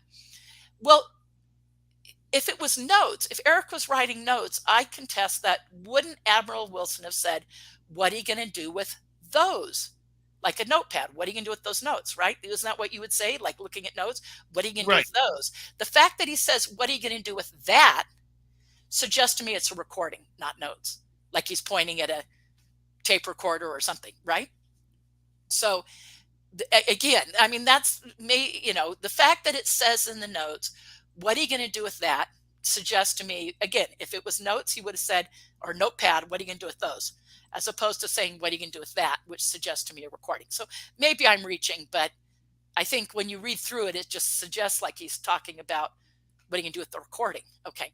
So, and then the notes are so precise that either Eric has incredible memory to write all that down, or is writing fast and furious during the meeting, or he recorded it and transcribed it later. Again, the what are you going to do with that suggests to me it's actually a recording and it was transcribed later. That I don't think that's a far reach, but that's what I think. And so with that, Eric types them up. They get distributed to the board, to everyone on the board, everyone in NIDS, and the advisory board, of which Dr. Mitchell is on the advisory board, along with other things that are obviously being copied for Dr. Mitchell. He has other things in the file besides this, but it was all together with NIDS information. So I don't think it's a far reach to say, look, this was Eric who had been with NIDS, still consulting them through, whether it was just Hal sending him but I think it comes back to NIDS because of those references to the working group, the meeting at BDM, Oak Shannon, how Oak knew the Admiral, how Oak Shannon said, "You can trust Eric. I've met Eric. He's a good guy." How would Oak, going way back to the early history of the working group, know who Eric was? Well, he said, "I know Eric. I know this guy. You can trust him. He's a good guy." So obviously Shannon knew Eric Davis. And further evidence that Shannon knew Eric Davis is Grant, years before this, before everything we're talking about, gets the notes from Eric Davis that are Oak Shannon's meeting notes from '85. So obviously Eric knew Oak really well. He had a copy of his meeting notes, and therefore Oak makes the introduction for Wilson to meet with Eric, says, "I know this guy, you can trust him." And then Wilson takes it full circle to say, "Shannon told me all about the group." So therefore, all those connections, clearly it's Eric there representing the working group. Shannon knows it, Right. And Wilson knows it. Shannon tells Wilson, Wilson brings it up during the meeting, and Eric writes down that Wilson's bringing it up during the meeting. I think it's just so logical. And then we have all these forms of documents backing up that all that exists, and backing up that Eric was a part of that Eric knew Shannon, that Shannon knew it was AP10. I mean, to find a document backing that up so that takes out any guesswork about what AP10 is. We now have clear documentation showing what that is. Melinda Leslie is here. We got her till the top of the hour. We got about 4.5 minutes left before we have to go to break at the bottom of the hour here, Melinda. Melinda, as you were saying moments ago, this is about crash retrievals. This is about, being able to have true evidence of extraterrestrials or ultra-terrestrials or wherever these craft are coming from. The importance of this is, we've heard so much denial regarding the fact that this is even taking place on our planet at this time from the Pentagon and other governmental sources. And then we get these notes that are saying, no, no, no, no, no. We have this stuff. We have it here. We need to try and focus on the science of it all, maybe even bring it out, as that is one of the points of disclosure today. For you, when you look at the fact that this cover-up of crash retrievals has been going on for decades, millennia, really, because they would have been covered up by then by, the changing of the Earth's patterns. But do you look at this as, a real aha gotcha moment with these notes in catching the government and the military in a major lie? Well, that's the significance. That's the bottom line significance right there to the Wilson Davis notes, is it talked about, and a real huge part of this is that the reverse engineering program of craft in our possession, because that's what it says in Wilson Davis. We have craft in our possession, and they're figuring out how it works but it's gone into the private hands of an aerospace company, at least in this case.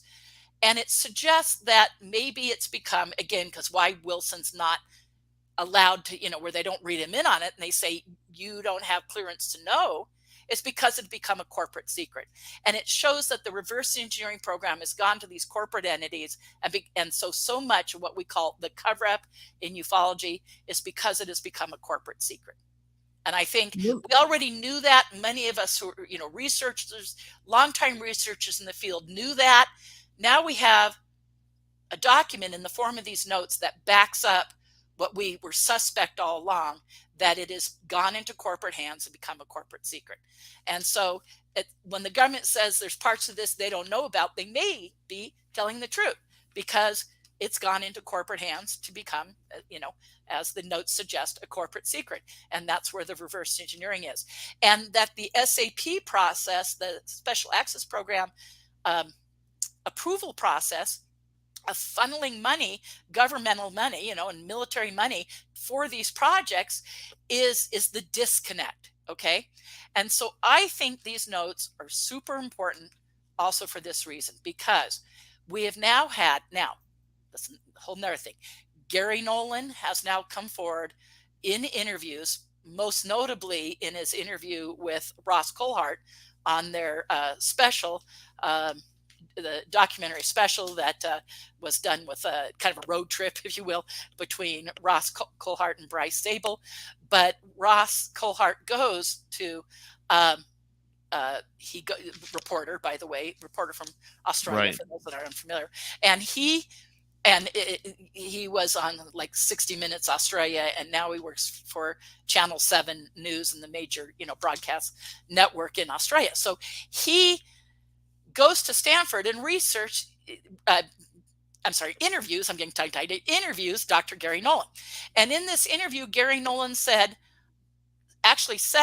I briefed Congressman Gallego. So the congressman, right? Is that who? No, the congressman that brought it up. Oh gosh, am I getting his name wrong? Is it not Gallego?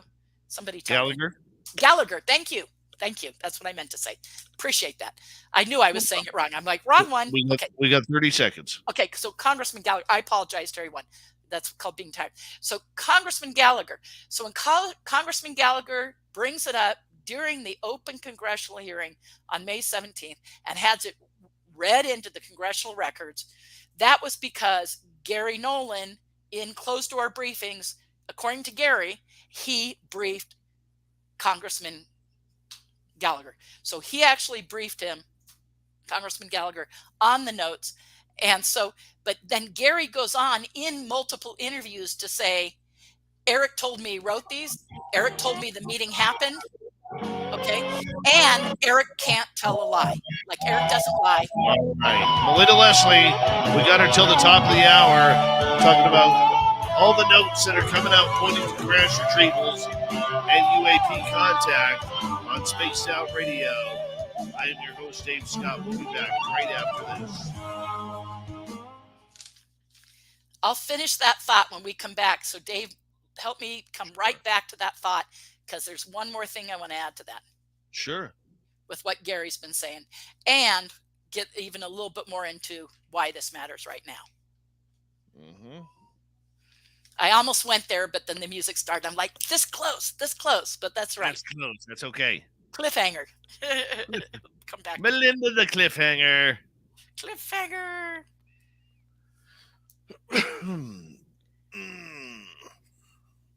Hi, D. Swigger. How are you? What are you building there, Filthy? It's a drawing of some government officials. Oh, very nice. That's all I can tell you. Are they disclosing in the drawing? So, something to that effect. Okay. I can't really say much without my attorney present. Okay, gotcha. Okay. Yeah, sometimes psychics are a pain in the ass because they figure some of these things out ahead of time.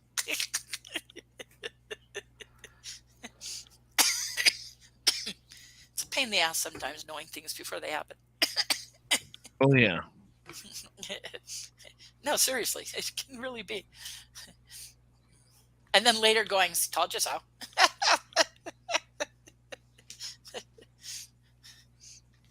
You know, so when someone thinks they're a know-it-all and then you add psychic on top of that, we become insufferable, right?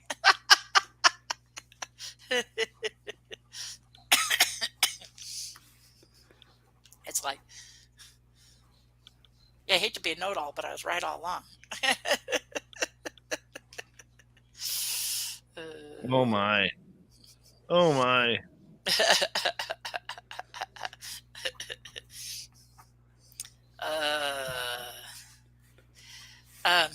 Yeah. Okay. Still hot down there? Oh, in Sedona? No, Yeah. it's cooled off. We're in fall, Indian summer. During the day, it can get up in, maybe it's hitting 80, low 80s.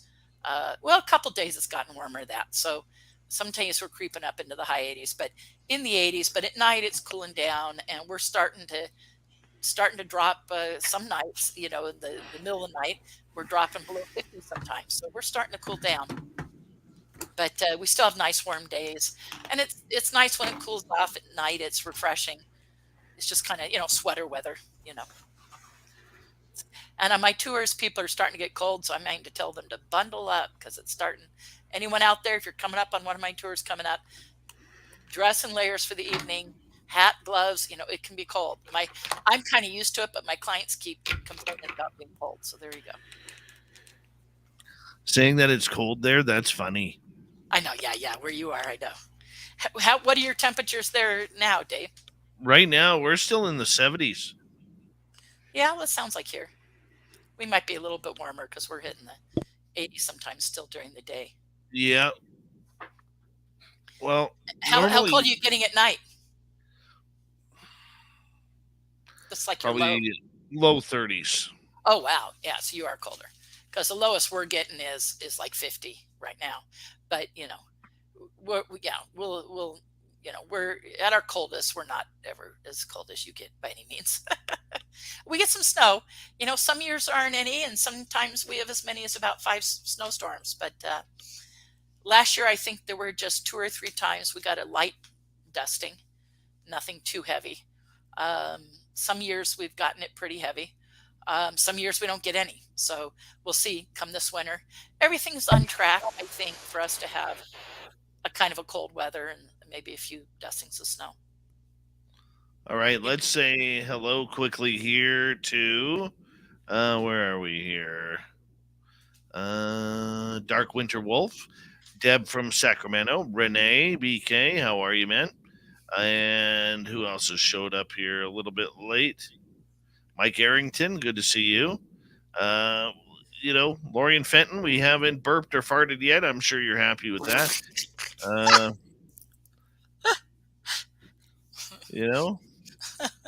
know That's she's always good. laughing now. Yeah, I that's know always she's. good. Aiden, how are you, man? Good to see you. And let's get ready to go here because we're Okay. going to get going here in about 27 seconds. Big thank you, Pam, YJ, Samantha, and Phil for the amazing super chats. Thank you, everyone. We're at 221 people watching, only Yay. 110 thumbs up. If we can, we'd love to increase that total. All thanks to you. And don't forget after the show to leave a comment. And the store at spacedoutradio.com is open for all your swag needs. Here we go, everyone.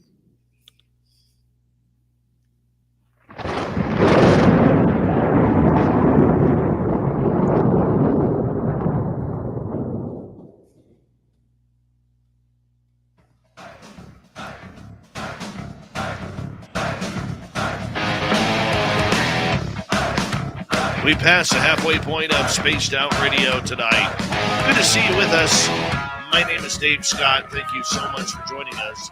I want to remind you that if you missed portions of this show or others, check out our free archives at youtube.com/Spaced Out Radio. Do old Davey the favor, hit that subscribe button. Our website is spacedoutradio.com. We have a plethora of features for you. Rock out to Bumblefoot, read Shirky Poo's Newswire. Check out our swag as well. Follow us on Twitter at Spaced Out Radio, Instagram at Spaced Out Radio Show, and on TikTok at Spaced Out Radio. Here we go. We got Melinda Leslie until the top of the hour. And right before the break, Melinda, we were talking about Gary Nolan, and you wanted to continue with these thoughts. So Gary said on there, that he, on the show in the interview with Ross Coulthart, that he had said that he briefed the congressman, Congressman Gallagher, right? So he briefed him. And then he also said, Eric can't lie, and Eric told me he wrote these notes and the meeting happened. So there you go. Now, I also say this to people. Would Eric and Gary be talking about this in closed-door sessions with Congress if it hadn't happened? The fact that Gary says, I briefed Gallagher, means that Gary knows. Gary, and given his background with the working group, his background, as in charge of, the blood analysis and the breakthrough work he's doing there at Stanford, his background with Stanford, Gary's a highly, highly credible scientist. If he's having closed door sessions with members of Congress and members of the Senate, and telling them these notes are real enough that Gallagher brought them up in the public hearing, Gary obviously believes in the validity of these notes and that meeting happened, or he wouldn't have done that. Okay. And these guys, if there's more hearings, and everything points to that there are more hearings coming, that's why they passed the amnesty legislation in the NDAA, National Defense Authorization Act. The amnesty legislation there to allow these guys for, I think it's 3 years, if I remember correctly, that they're going to be able to talk about their involvement in crash retrieval programs, their involvement in reverse engineering programs, their involvement in anything regarding UAP, okay, that they can do that without going to jail or, going against their security oaths. They can talk about that subject. And that's happening so that these both public and closed door additional hearings are going to happen. And obviously the fact that Wilson Davis was read into the congressional record, it's obviously going to come up for discussion again. And I'm hearing through reliable sources in the grapevine, I don't want to get into it, but I'm hearing through reliable sources that Eric Davis and Admiral Wilson have already been asked to testify. And that Admiral Wilson has said, again, a reliable source told me this, Admiral Wilson has already said he will testify if the amnesty stuff passes. Well, the amnesty legislation and amendments passed the House and Senate, and they're now in the NDAA. And actually, I heard that, and I can say I heard that clearly from Daniel Sheehan. So They have passed the House and Senate. They're in the NDAA, done deal. My understanding, the whole NDA at this point is 100 and some odd pages, and that 31 of those are all information regarding UAPs. And so in there is this legislation for the amnesty, and into them wanting things on crash retrievals, it says in there, they're wanting that, they're wanting Senate, is wanting crash retrieval information, reverse engineering project information, etc. So they're going to get into that in these upcoming, which I don't think they'll be this year. I think we're probably looking at next year, but these additional both closed door and open sessions. So there you go. So Gary's saying that. Gary wouldn't be saying, I briefed, Gallagher, unless he did, of course, and he's not briefing Gallagher unless he believes in the validity of these. And that's because he says, Eric told me, that this is legit. And Gary goes back, because he's also saying, I hope people are noting this, Gary keeps saying in interviews, Eric and I are part of this group. We go back. We're friends going way back. We're both parts of this same group. You guys, what group is he talking about? Duh. Oh, the working group. Yeah, okay. The working group. Okay. And the working group is just the catchphrase for meaning it's a group of guys that have been closely associated. And I had always thought myself that Shannon was just way back in the beginning, and I'd never heard his name come up since early aviary days or anything. And then all of a sudden you have Shannon figuring in, well, wait a second. And I know, because I have a friendship with Ron Blackburn, another one of these members, okay? And Ron Blackburn, in conversations with me, talks about how he constantly talks to these guys. So these guys still all talk to each other. They still exist, okay? Melinda, let's get to some questions here quickly. Okay. This one coming from Steve Trainmark in Australia, okay. Who's asking, I recently watched an interview with John Alexander, and he mentions Jack Houck and spoon bending. Does Melinda know of this, and would you like to see the interview? Yes, I know of the interview. I haven't watched the whole thing, so I do need to see it. That's true. I admit I haven't had time to watch it, but I do know that something happened. And yes, I teach spoon bending classes. I learned that from Jack Houck, taking it from him many, many times over the years. A couple times I kind of helped him with his classes, long story short. Anyway, so now I teach psychokinesis, spoon bending, and I teach the technique I learned from Jack Houck. But yes, right, I would like to see what John Alexander says about it very much. Let's go to Tim here. Would Wilson, Davis, Shannon, and Houck be protected as whistleblowers if they came forward to corroborate, or not because of the classified information disclosed? Okay, well, here's the deal. Houck has passed away in 2013, so obviously he can't come forward. Wilson has said through a reliable source, okay, Wilson has said that he has been asked to testify, and he has said if the amnesty bills pass, the legislation passes, which it has. Now, the whole NDAA has to go to Biden to get signed. There are other parts completely unrelated to this subject that may be holding it up, but I'm hearing through the grapevine, through, again, reliable sources. So I can tell you this, but Danny Sheehan was telling me that he thought that the NDAA would probably get signed in November. In past years, sometimes they were signed by presidents in November. Last year, Biden didn't sign it because a couple of things in there holding it up. And then they went on their holiday break. So it's the 27th of December after Christmas that Biden signed it. But it's not unusual for them to sign it in November. And we're hearing a lot of things through the grapevine. I'm not the only one. Other people have commented on this that suggests that it will get signed in November. Although then they'll go on Christmas and this and that. And we have the elections coming up, the midterms. So it could be that we're not going to see anything with additional movement as far as hearings until next year. I'd love to be wrong about that and see them happen this year. But, how do we have hearings on this when people like Mellon are starting to realize that they screwed up? They screwed up getting those videos out. And the United States Navy is no longer playing ball with the UFO subject. Well, how we have hearings is we have all the witnesses and the military witnesses and the pilots and other officials and anyone else that's already done closed door things that with this amnesty legislation, it's very likely we might have public hearings with some of these people talking. That's what I'm hearing, is that's the goal, is to have public hearings with some of these people that they've been hearing from in closed door hearings because of these guys' security clearances. But now they're free of their security clearances when it comes to this subject matter. And therefore that is suggesting, if not indicating clearly, that there will be public hearings. So, but there may be some matters that are still behind closed doors, like their Wilson and Davis testifying. Because if they've been asked to testify already and they're going to testify behind closed doors, if Davis says, yeah, those are my notes, that meeting happened, and Wilson says they're accurate to our discussion, then there you go.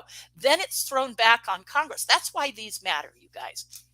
First off, these matter because they say that the subject of UAP and UFOs became a corporate secret. So it got out of the hands of the government. They looked the other way and fed the corporations the money for their black projects, and it got out of their hands to some degree. Okay. That's why Wilson was so upset and wanting to tell these guys, because he needed to vent that he looked into this and his hands were slapped. And he said, I'm the authority here. How can this happen? You know? Right. And so if in fact that all went down that way, then that means these guys are snubbing their nose at the government, saying you don't have to know what you're funding us, but we don't have to tell you what we're doing. I mean, what the heck, you guys, that's a problem. It's unconstitutional, illegal, who knows. So there's problems there. So what Congress then needs to do, if those guys, Davis, and it sounds like, because the fact that Gary Nolan has said, look, I'm friends with Eric, and if he says this happened, it happened. Okay. Combined with, if Wilson also testifies and says, yeah, that happened, because he's saying, I will testify if, that's what I'm hearing through some very reliable sources, I'll testify if that passes. Well, you guys, it passed. So guess what? He's probably going to testify because that's passed. Okay. And it's already in the NDAA. It just needs to be signed by the president, but it's already in there. That legislation has cleared the House and the Senate completely. Okay. So it's already in there. Then what we have is so when those guys testify, it gets thrown back at Congress, where they've got work to do then, don't they? They have to start an investigation and go back to then Wilson and go, okay, who did you talk to that sent you to where, and what corporate entity? And then they may have to have those guys heading up the SAP programs from back then. Did Wilson talk to you? Did you say this? I mean, I think it's the beginning of a huge congressional investigation. And if they pursue it, so that, I know that's a big if they have Davis testify, I think everything indicates that'll happen. If they have Wilson testify, I think everything indicates that'll happen. Then it goes back to Congress. How much do they want to pursue this? And in recent conversations with Dan Sheehan, he says, Linda, these guys are really serious. They're really serious. Congressmen and senators that he's talking to, he says they're serious about this. Now, the screw up with the photos, that's just photos, you guys. That's little pieces of video footage from the Navy. Okay, this isn't writing on that. We're talking reverse engineering program. That's not writing on whether those photos are real or not, or there's more photos. You guys, photos are photos. We've learned they don't carry a lot of weight. I quite frankly, I think we need to move beyond that. Yeah, did some come out? Now is the Navy saying we won't put anything else out? Whatever. But you guys, it's not this story and disclosure, and I'm getting so tongue-tied. I should probably doing something. This story and disclosure is not relying on that. It doesn't require that to move forward. We have Eric Davis saying in closed door sessions, which he already did, he's already stated this, that he knows of reverse engineering programs. If Congress pursues that and pursues that this went into corporate hands and became a corporate secret, that's a whole big investigation, and I hope they pursue it. I really think they do. I think they've got everything in their hands to point that direction, and as long as they get those testimonies, they'll go forward with that. And so I think this is really big. I think it has the potential of being bigger. And I think then, as things move forward, there will be more photos and more video. Okay. Even though the Navy's saying now, but you guys, how many times this stuff in the last couple of years gone this way and this way and this way in this story and changed? Oh, they're saying this now. Now they're going to do this. And we have the task force. Now it's named this other thing. Now it's renamed. And now it's gone to this. Now, so it's going back and forth. This is in play. It's not, the ball's not dead. It's still in play. The game is still in motion, and everything's going to move forward. And it just takes patience on everyone ufology, because you guys, it's 80 years of cover up that has to be undone. I'm not saying it's going to take 80 years to undo, but what if it took 10 years to undo, Well, so everyone be patient, Well, let me ask you this. How do you think Dr. Edgar Mitchell came in touch with those documents? Because he was, that's easy. That's an easy answer. Because he was on the consulting board for NIDS, National Institute of Discovery Science. So he got copied on everything that went to the Science Advisory Board, is what I should say. So he was on NIDS Science Advisory Board, and there's lots of documentation stuff to support that. So during the period of time that Dr. Edgar Mitchell was on the NIDS Science Advisory Board, he was getting duplicated on their stuff. The Wilson Davis notes was in there with things that are on NIDS letterhead, and then the NIDS emails and other things. So there's multiple things in there. Everything points to NIDS, okay? And it points to NIDS being the group behind Eric then going and, meeting with Dr. Wilson. And Wilson looked into everything going on because of the meeting he had with Greer and Will Mueller and Dr. Mitchell. See, Dr. Mitchell was there for that. So Dr. Mitchell's there for that. What do you bet he went and reported to the board what was going on? That would make perfect sense. Or Will Miller, or, so multiple players here knew these guys and were reporting to them. And so they said, well, let's send somebody, do an in-depth, interview of him and get the whole story. So then they send Eric. To me, it's so logically consistent, and now we've got these additional documents backing up things that say in there, again, not necessarily proving that all of it, the meeting happened, but proving that there was knowledge of the group and its code name AP10. So again, it's internally consistent repeatedly, to the point of, I was discussing with some major researchers, you can't make this bleep up, right? No, true enough. But there is that segment of UFO Twitter who believes that these documents may be a ruse, and they may be, just there to throw people off a track. Not if they know, if they talk to James Rigney about him going through them, because he's the one who went through Eric Mitchell's stuff and picked them out, to take home. Okay. So he had those, and he shows up at a conference to give them to Grant. Grant says, oh, I think I can't do this right now because of my relationship to the story. But Grant gives them to Chase, the guy who puts them on Imgur. Chase puts them on Imgur, and then everybody sees them. So that's, you guys, the history, the provenance of these is very well known. It's very simple. It's just like the provenance of my getting Jack's notes from his wife. It's very simple. And how I knew Jack, very simple. The provenance of Eric giving notes to Grant, the Oak Davis stuff to Grant, was because at that time Grant had a friendship and was in communication with Eric. And Eric said, hey, this is, for your research to help you out. I'm hearing a little bit of a backstory that maybe Eric was upset with the group at that moment, but then told Grant, don't publish these till Oak dies. Grant upholds his agreement with Eric to not betray that trust of, the good contact that he has. And so he doesn't publish them until Oak goes forward about his knowledge about the meeting and everything, does that interview. And then Grant's like, okay, Oak Shannon is now come public. Now I don't have to wait for his death. I can publish these. And then me to back up Oak going public and his importance, and for me to back up Grant and his notes from that meeting, I come out again, as the case may be, and republish my notes And you guys, it's a simple story. We know the chain of custody of these documents. It's very clear. And then on top of it, to the naysayers, why in God's name would Gary Nolan brief a congressman if he didn't know that these were real, from his friend Eric, who is so quick in every interview to say, Eric is my friend, we go way back, we're part of a group, and Eric can't lie.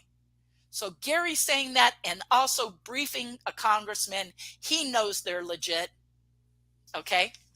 And Wilson now saying through someone I know that he's already been asked to testify, and he will if, again, the legislation passes, which it did. So I guess that's going to happen. Okay. I think next year we're going to have more hearings. It's going to be very interesting. And at the end of this month, you know, it's October now. At the end of this month, or before the end of the month, we're supposed to get another document from the task force, you know, that they're required to do. Now I'm going to ask Dan Sheehan if that's on track and if we're expecting that document from the task force, but we're expecting that. So you guys, these things matter now because this is currently going on in Congress and the Senate right now. And there will be these hearings, and these documents can help, you know, hopefully spur Congress on to follow through, not only in getting those testimonies from Davis and Wilson, but also moving forward in doing an investigation of what the significance of the meat of what those say. And then the media, and then going back to the working group, those notes are explosive. You know, it would be a whole nother show to get in any detail of what it's contained in those notes. But you guys, everyone can read them for yourselves. We've published them. They're both on there. Go to them. You know, he'll put a link in and read them, go through them. Some of them are kind of technical. You know, Grant, Nicole, and I did a video, a YouTube Zoom. And on this YouTube Zoom, so you can find it by going to Nicole Sakich's, Nicole Sakich's YouTube channel. YouTube channel, thank you. I'm just pulling a blank here. YouTube channel, because on there, the three of us kind of did a deep dive breaking down some of the things that said in these notes. So I recommend getting the notes, looking through them while we talk about them, and watch that video. But if you're smart, you go out there, you read these, you'll see the details that are in there. Yes, the working group was looking at everything UFOs, and then they were deciding on actions and projects moving forward that were going to be setting up satellites for detecting them. And then they all worked for companies. A couple of them worked for major satellite companies or were the satellite directors in major aerospace companies. Do you think they took that information from that week and implemented it? Our friend Nicole is doing all this research just to connect those dots to show that these guys likely, very probably, took that information and used it from that week-long seminar that they were in. And that they did that, they all held these high level positions at the time. I should probably go through the list of names of who was in it. You can bring it up from Oak's notes if you want. I didn't give it to you separately. Melinda, we got 1 minute left here with you today. Okay. Okay, but you guys, that again, look through the notes. The names are in there, and watch my presentation on the history of the working group. Between all the names in Oak's presentation and the names in my research, you'll see all the names that I'm aware of in the group. But Oak, during the meeting in '85, wrote down all the names. So, you know, who were there present at the time that he wrote them. So you have that list of names, and it reads like a who's who, and you can look up the backgrounds on these people. These people were all very advanced in their fields of aerospace and science and, you know, etc. Melinda Leslie, always a pleasure to have you on Spaced Out Radio, my dear. It is always an entertaining and knowledgeable quest that you take us on each and every time. So thank you so much. Thank you, Dave, for having me on. You guys, I know we've just barely scratched the surface here, but hopefully it spurs the researchers in the audience to go do their homework. You guys, it does matter. It matters now. It's timely. Congress and Senate are working on it. And I think we can accomplish a lot from what these All right. notes mean. Melinda Thank Leslie, you. everyone. Thank you, guys. Thank you. Melinda. Thank you again, Dave. Coming up next, we have the Swamp Dweller. Then little Timmy Senor joins us for the UFO report. We'll be back with Hour 3 of Spaced Out Radio next.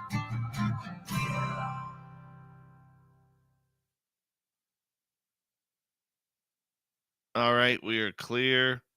Thank you, Melinda. If anyone in chat has some quick questions here on YouTube, I can take them during the break. How long of a break is this? We got like 5 minutes. So well, you can hang out. Questions in there. I'll be right back. Okay, yeah, do what you need to do, and I'll take questions if people have. I know that flew by. I know you guys. I apologize for being kind of repetitive. I'm not used to presenting on this, and in an effort to be precise, I miss being concise. How's that sound? But hopefully that brought clarity, because that was my point here, was to bring clarity on the significance of these three things and why they matter. Oh, thank you. Blue Cruise, thank you. It says, excellent and very informative guest tonight. Thank you. Thank you.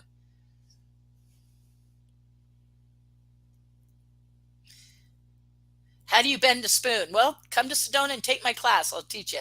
It's a 2-hour class. The first hour is history, science, theory, and application, like how to apply it to your life, what it means, and the history of how I learned it, and Jack and the guys at SRI and remote viewing and all that stuff. Gets into that history, and then science. The science, there's electron microscope science. There's changes in the metal when it actually happens correctly.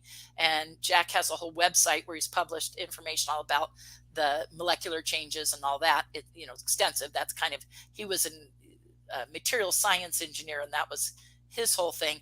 And he was in charge, by the way, you guys, of advanced systems analysis for McDonnell Douglas. Advanced systems analysis of McDonnell Douglas basically means black projects for McDonnell Douglas. And he did that, and under him, he was the head of the department, and under him was Robert Wood. And when Jack retired, Bob Wood took his position. And by then it had been bought by Boeing. And so then Jack, when he retired, was technically retiring from Boeing. And then Bob Wood continued to have that position with Boeing. That's a little background. I had a bio on Jack I was going to read. It's very, very impressive background. Like I said, all these guys at that original working group meeting were extremely impressive individuals, heading up major corporations, and they're leading engineers with those corporations, and very involved in the aerospace community, as I said, and other technology, military technology community kind of things. So really, and they were having a secure meeting in a secure skiff to talk about the history of UFOs and what could be learned, what was known by the government on the subject, and how they could exploit it for further use by their corporate entities they worked for, basically. I mean, that was it in a nutshell. Sorry, I got off looking at the questions. I've never been a spoon, but I have moved things. Good. Very good. Psychokinesis can be affecting or moving matter. When it's telekinesis, you're more like moving something independent of you. So if you're affecting it independent without touching it, basically, or moving it, and then psychokinesis is just the mind affecting matter. But in the spoon bay, as I started to say, science, history, theory, and application, the first hour, and the second hour is technique and bending. And so you actually learn technique. And everyone in my class bends 3 to 5 pieces each, at least 3, and quite often about 5 pieces each. And at the end of the class, we do what I call hands-off bending, where you're holding the fork or spoon by its base and still affecting it. And so without touching it, except for the base, it does things. And not everyone produces that. I would say about 1 in 20 people produce extremely successfully. But I call any change on the metal success. So if the prongs or the tines of a fork do this, or the handle, bends or ripples at all, even if it just does a little, you call it still, success, because there's change to it. The hands-on bending stuff manipulates really easy. It gets soft and pliable, and you just manipulate it into the shape. So But that's what that is. And Dave's back. I'm going to look at the questions. I'm sorry, you guys, I wasn't reading. My mistake. When are your classes, says Candy R. They're at the center, and I need at least 2 people signed up. So if you're coming to Sedona with a group of people, sign up, and as long as there's 2 or more, I'll do a class. So that's how it happens with the psychokinesis. It's $40 per person. It's a 2-hour class, and as long as there's at least 2 of you, I prefer a bigger group. If it's more than, say, 6 people, I have to know in advance, because I have to do someplace other than my office. My office, I can do 6, maybe 8 people tops. But I can secure, like I have a couple options. I can secure a bigger space if I know in advance, if you're coming here with a bigger group. But if it's just you and your friends or you and your family, then I can certainly do it in my office. And you just call the Center for New Age and say, I want to do Melinda's psychokinesis spoon bending class. And they ask you when, and you pick a time, and then we do it. Not in the evenings. My evenings are always my UFO sign tours, so I'm not available in the evenings. Melinda, I got to say goodnight to you, because like 30 seconds. Much love, my dear. Oh, I love you too. Thank you. We'll talk to you very soon, okay? Okay, thanks. Thanks for having me on. I hope that was more informative and not confusing for everybody. Take care, Melinda. Right. Bye-bye. Melinda Leslie, everybody. And we'll give you a little peek at Dirty Filth's art here for the night. And thank you to Pam ×2, Dry Toast, Samantha, Almost Christmas, YJ, and Phil for the super chats. Here we go with hour number 3 coming up right now.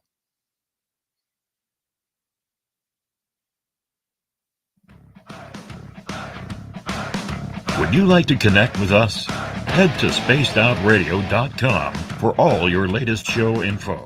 Now, back to Dave Scott and SOR. Third and final hour of Spaced Out Radio is now underway. My name is Dave Scott. Thank you so much for taking the time to join us. We very much appreciate earning your listening ears wherever you are on this beautiful planet we call Earth. Hi to everyone listening in on our terrestrial affiliates around North America, digitally on Odyssey Radio, TalkStream Live, and KPNL. All of our archives are free. Join us at youtube.com/Spaced Out Radio. Do old Davey the favor, hit that subscribe button. The Desert Clam has set the password for tonight in the SOR Space Travelers Club, and that would be, let's take a look. Odorimetry. Odorimetry is your password. Use it wisely, space travelers, as the Clam sets a password each and every night right here on Spaced Out Radio. Our website is spacedoutradio.com. We have a plethora of features for you. Rock out to Bumblefoot, read Shirky Poo's Newswire, check out our swag as well. Follow us on Twitter at Spaced Out Radio, Instagram at Spaced Out Radio Show, and on TikTok at Spaced Out Radio. It is that time again where we head to the swamp. Our resident swamp dweller takes us on another spooky journey. Hi, Spaced Out Radio listeners. This is Swamp Dweller. It's time for your nightly dose of spookiness on the show. If you have an interesting encounter or a spooky story that you would like to share, be sure to submit them in at swampdweller.net. You can also find our YouTube channel at youtube.com/swampdwellerreads. Now, let's chill out, relax, and together, let's enter the swamp. I went on a camping trip to Tarongo Falls, Victoria, Australia. Now, a quick layout of the place. There are 2 huge hills on either side of the campgrounds, with the campgrounds in the middle. On the first night, we went hiking in both mountains. And yeah, I say we because I was with 2 of my cousins and 2 of my brothers. On day 1, we decided to hike up both hills, the taller hill first. Not all the way, but high enough to find a good spot for a fire that wasn't entirely on an angle. It would be easier because the only plants would be brush and some ferns. But we had to climb over a fallen tree to get across to the other side of the river, which the shorter but more dense hill didn't have. Anyway, we hiked up through the ferns trying to mark the trees with our pocket knives so we would have a good way back. So we find a good spot for a small fire, light it for a little bit, and chat before getting super hungry and deciding it's time to go back. It takes maybe 20 minutes. We follow the makeshift markings, making our way back and climbing across the fallen tree. Our camp is just there. We eat, drink, and whatnot before going on to the shorter, more dense second hill. This had to have been one of the worst decisions of my life. We crossed a road and started going up. At first, it was just ferns, but then it quickly turned into some more dense, swampy jungle that became tormentingly repetitive and brutal. We were looking for just a small clearing for a small campfire and to sit and rest for a bit. But after about an hour of hiking up, I just kind of gave up and realized this wasn't somewhere we should have been going further upwards. It would be fruitless to continue. So after debate with my brothers and cousins, we started to turn around. This is where things take a turn for the worst. After a couple of minutes in, on the way down, we came across some sort of slight cliff or slope that we didn't come up from. We didn't recognize it. It sounds like there's almost a waterfall at the bottom. We could not see because it was dark at this point. This is when I start freaking out in my head, coming to the realization that we had all become lost on a muddy, swampy, jungle-like hill. And mind you, as I said before, we hiked about an hour up this hill. So we are easily hundreds of meters up. We all hit our panic and went up a little bit and turned left. After that, we walked over this hill for 2+ hours before finally finding a small river that could lead us to the bottom. We follow it for maybe 10 minutes before I see a flat dirt clearing, like it was a mini fishing spot or something. We decided to go across the small river and walk up a bit to check it out. Mind you, the whole time my group yelled at me to come back, and I'm glad I ignored them because the spot I had crossed over led to a dirt road. I had never felt so relieved before. I quickly screamed to everyone about my findings, and sure enough, after about a minute or two, we had come across a gate at the bottom of the hill, and we were now back at the camping area, all because of me. Imagine if I had listened to my group, ditched what I had found, and came back across the river. Now it gets even weirder. I kid you not. Not even a couple of minutes later that same night, as we were all muddy and sitting by the campfire, we all had seen what looked to be a UFO in the sky. My brother pointed up and said, "The stars are moving kind of funny." At first I laughed and didn't think anything of it. Still, he said, "No, really, look, dude." My cousin said, "Yeah, the stars have been moving." So I almost broke my neck as I jerked upwards to see a freaking star spinning around in circles before shooting off into a straight line. It wasn't the only star to do that either. There was multiple of them, all in one night. And this wasn't the first time I've seen quote-unquote aliens, but that's just a story for another time. On the second night, we went across the river to our campfire spot to a more accessible hill, which only had soft ferns. Still, I was almost traumatized from the previous night. We went up and cooked some potatoes and tinfoil without incident, and that's all I can really remember. Thanks for reading my story. Thank you, Swamp Dweller, for another weird, strange story that we get each and every night, Monday through Friday, here on Spaced Out Radio. Gotta love it when we head to the swamp and get a great story of spookiness. And you can check out all of Swamp Dweller's stories. He's got thousands of them by going to his YouTube channel, youtube.com/Swamp Dweller Reads. All right, let's get to it. Here comes little Timmy Seymour. We got the UFO report right now. Nobody's gonna know. They're gonna know.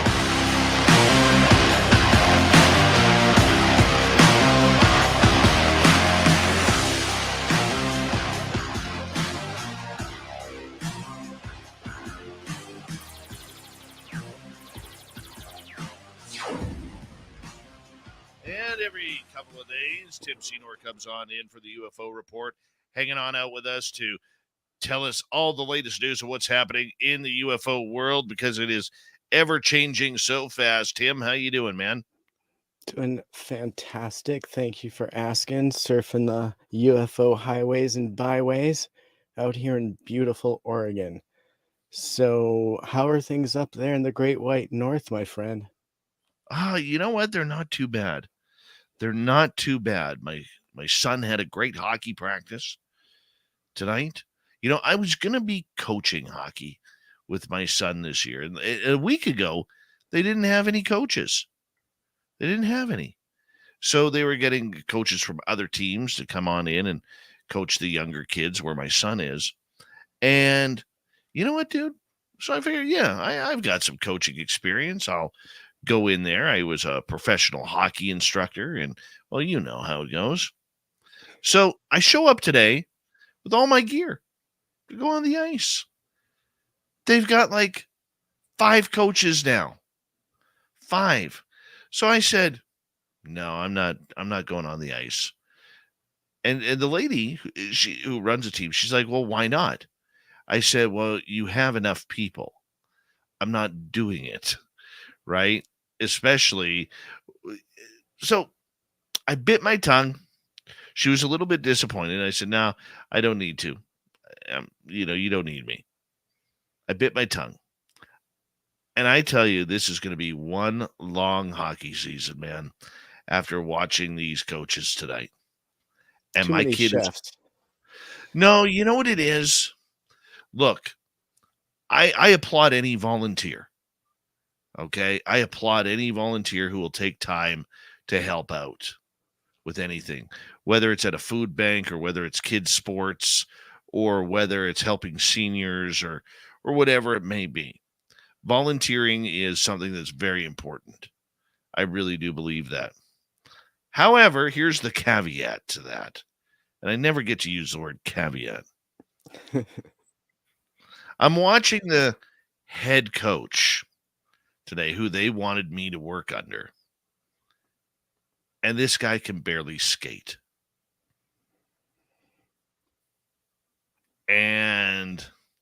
But he's certified. I'm not officially certified yet. I have to upgrade. But he's certified, and this guy is going to tell me what drills we're going to run.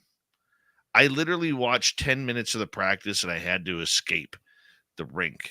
It was so painful today, and I felt so sorry for my boy. I just bit my tongue. My kid went out there, had a blast. That's all that matters, and I have to get right back to that attitude now.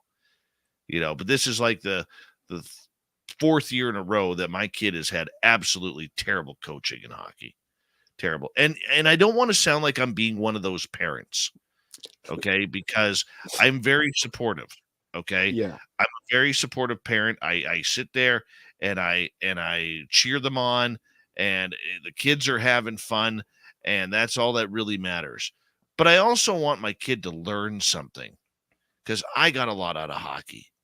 And I want my kid to benefit, and I want other children to benefit from that. But I mean, when you're a professional hockey instructor like I used to be, it's the little nuances that you see, the bad habits and everything that just drive me nuts.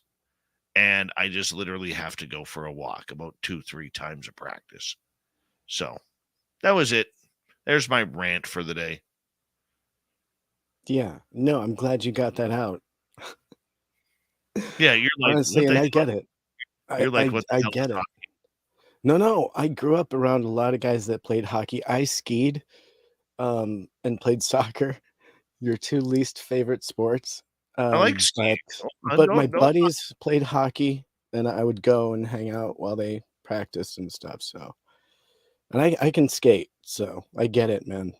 You gotta have a coach that can skate. That's just kind of basics if he's gonna be like, out there on the ice. you know what? It's one of these things where I don't know if it happens in other associations, because volunteering and finding volunteers is tough. Yeah. Okay. Oh, And yeah. very few people want to volunteer these days. Mhm. Very few. Okay.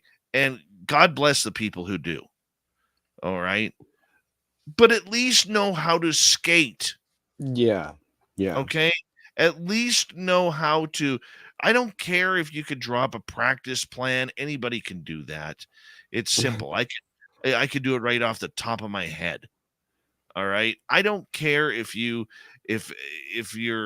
whatever. If you're certified, you shouldn't be certified if you can't skate.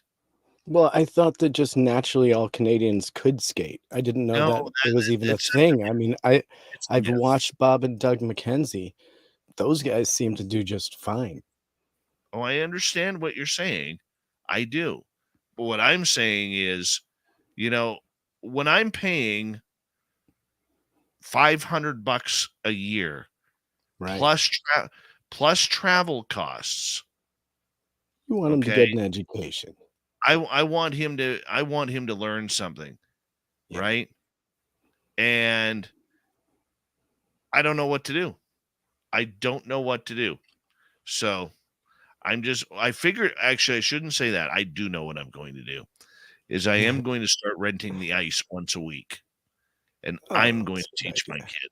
And if any other kids want to come on the ice and actually learn something, Yeah. they can And they you can should do. set it up so it's like right before regular practice or like right after, something convenient if parents want to bring them early. The funny thing is, and I might even put a little money on this one, you're going to show up next week or to the next practice, and there's going to be like nobody there as a coach.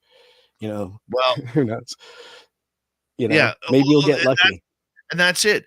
So she goes down the list of coaches and she's like, well, this guy's only here until December. And this guy is coming in, but he's a logging truck driver, so he can't make much time. And this guy can't make much time. And I'm sitting there saying, I'm here. I have the experience. Okay. Let me take these kids and teach them. Right. I feel so Right. bad for our audience right now. They're like demanding Oh, UFO news, and I we're know. on I ice know. hockey. I It's know. it's nice to get a little insight into your day though, and Oh, your parenting I'm and what sorry. you do. So I'm frustrated by it. You know, I feel uh, you. anyways, let's move on here. Yeah. Let's move on. All right, Travis Taylor back in the news. Tell us about it. Well, he's not so much in the news as I reviewed some of the notes and some of the video from Phenomicon, which took place not too long ago in Vernal, Utah. And within some of those videos and some of those notes, Travis Taylor reviews his opinion and some of his where he stands on how things are classified. And in fact, that he was surprised when told in the interview that Navy had made a stand on the release of any more videos as being something that would be considered sensitive material and not to be released. And so I think that information came to him as a surprise at that moment. And furthering that information, Travis helped write the security classification guide for the UAP task force. And he talks about that. And I find that incredibly interesting. Also, when he was surprised by that information about the Navy reclassifying, quote unquote, or making their strong stand on the further release, his first response was, did that come from Scott Bray? And I found that interesting. And so this is just some of my research and some of the things that have been coming to my attention. Scott Bray is the deputy director for the Office of Naval Intelligence. So that tells you that they're working very closely hand in hand on how things are classified. And so perhaps we haven't seen the end of how things will come forward from the Navy, knowing that Travis is pivotal in some of that language in the decision on how some of this information will be brought forward. Many of the UAP videos received from the Navy were not classified. They were just considered and treated as sensitive. And I found that also a very interesting point. So the Well, reason things get classified. hold Yeah, sure. on. That contradicts the story that we know. That those that they were, yes, they were marked non-classified, but the way Elizondo and Mellon got those videos out for the To the Stars Academy is by marking them that way, because they had to go across.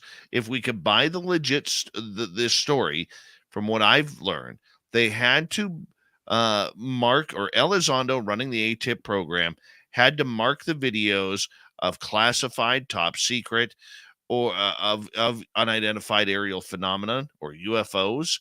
Okay. Or were they drones or something else? And he check marked with Mellon looking over his shoulder that they were drones, which means that led them to being non-classified. And that's how the 3 videos came out. And then the slap in the face to the United States Navy, to which I don't really understand why they didn't take the To the Stars Academy to court over this, because the TTSA went and put their logos that they were their videos. They put their TTSA logo over U.S. Navy videos when they did not own them, which is illegal. So I'm surprised, and I still think to this day, please correct me if I'm wrong, Tim, I still think to this day that this, with the Navy shutting things down now, is a direct slap in the face at Lou Elizondo, at Chris Mellon, and everyone who is moving towards the disclosure or, confirmation of UFOs in our skies. So I don't quite buy Travis on that one. Right. And I think that, you may be right. I see exactly what you're saying. And I do think that a lot of those shots were just also not just taken at Elizondo and Mellon and that team, excuse me, but the politicians that have been, bandstanding all of these UAP topics. And so, again, I think some of the other notes that I had taken, I think are also relative and so, or pertinent to this. So I'll just run through them very briefly and get your opinion. Another quote was that sensors and systems are what usually are highly classified. The methods and methodology are what are considered highly classified. And so every sensor also has a different classification, which made analyzing the data that their team, the UAP task force team, was dedicated to analyzing, made it even harder because every piece of equipment that they were getting the information from had a different classification. So for them to collate the data all together, they needed a series of classifications that they had to each have to share the information and to collaborate. So that just sounds like a lot of hoops that, we're having to be jumped through just for them in the task force to work through some of the information, which also tells me that that must have been frustrating and part of the reason that we're seeing Travis working so hard on the language on how things are classified coming in the future. And so this is just coming from just earlier this month, the first week of this month. So this is relatively new information. And then also recently in an interview with Kevin Day, he corroborates how things are classified. That he was on something that was considered a spy vessel when the occurrence took place for him. And the reason it was considered and classified as a spy vessel, excuse me, was based on the radar that they were using, which was now we know the phased array radar. And so I found that also very interesting because it's part of the reason that that story really didn't come out until whistleblowers like our hero Kevin Day came forward with their story, right? And then they had other people coming forward with like Gary Voorhees to corroborate. So like they were saying, Travis Taylor helped write that security classification. And so moving forward, he's going to be pivotal, I think, in the future on things, how they're going to trickle down to us as in the public view. And my understanding, including just what Leslie was saying, is that in the public hearings in the future, we may have whistleblowers speaking in public. I think that would be just amazing. So hopefully we do get something like that. I would hope so. I don't know if it'll actually go that way, but fingers crossed. Do you feel like Navy's pushback is going to put a halt to this? Or do you think that this is already in process? I mean, the fact that we have this protection for the whistleblowers means quite a bit, doesn't it? Well, I mean, that's if it even gets that far. I mean, Navy's taking a stance right now on this by saying, we're not giving you any more. There's no more videos. Don't even ask us. All right. They're already taking their hard stance. And like I said the other night on the show, to me, flexing that military industrial complex power, if this was any other subject outside of UFOs, the American public would go crazy, Tim. They would go crazy that, hey, you work for us. We don't work for you. But because it's UFOs, the public hasn't caught on yet. Tim, you hold on. We're going to go to break here on Spaced Out Radio. We continue on with the UFO report. Tim Senor is here. And we're going to continue the Travis Taylor Talk, the United States Navy Talk, and whatever else comes up here on the mighty SOR in the final half hour. Stay tuned.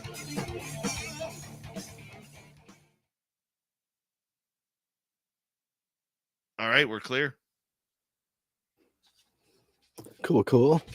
Hey, little Davey Altman is in the studio or in the chat room. That's Little awesome. Davey Altman. He's probably just waking up from a very long nap. Probably. I have so many notes from Melinda earlier.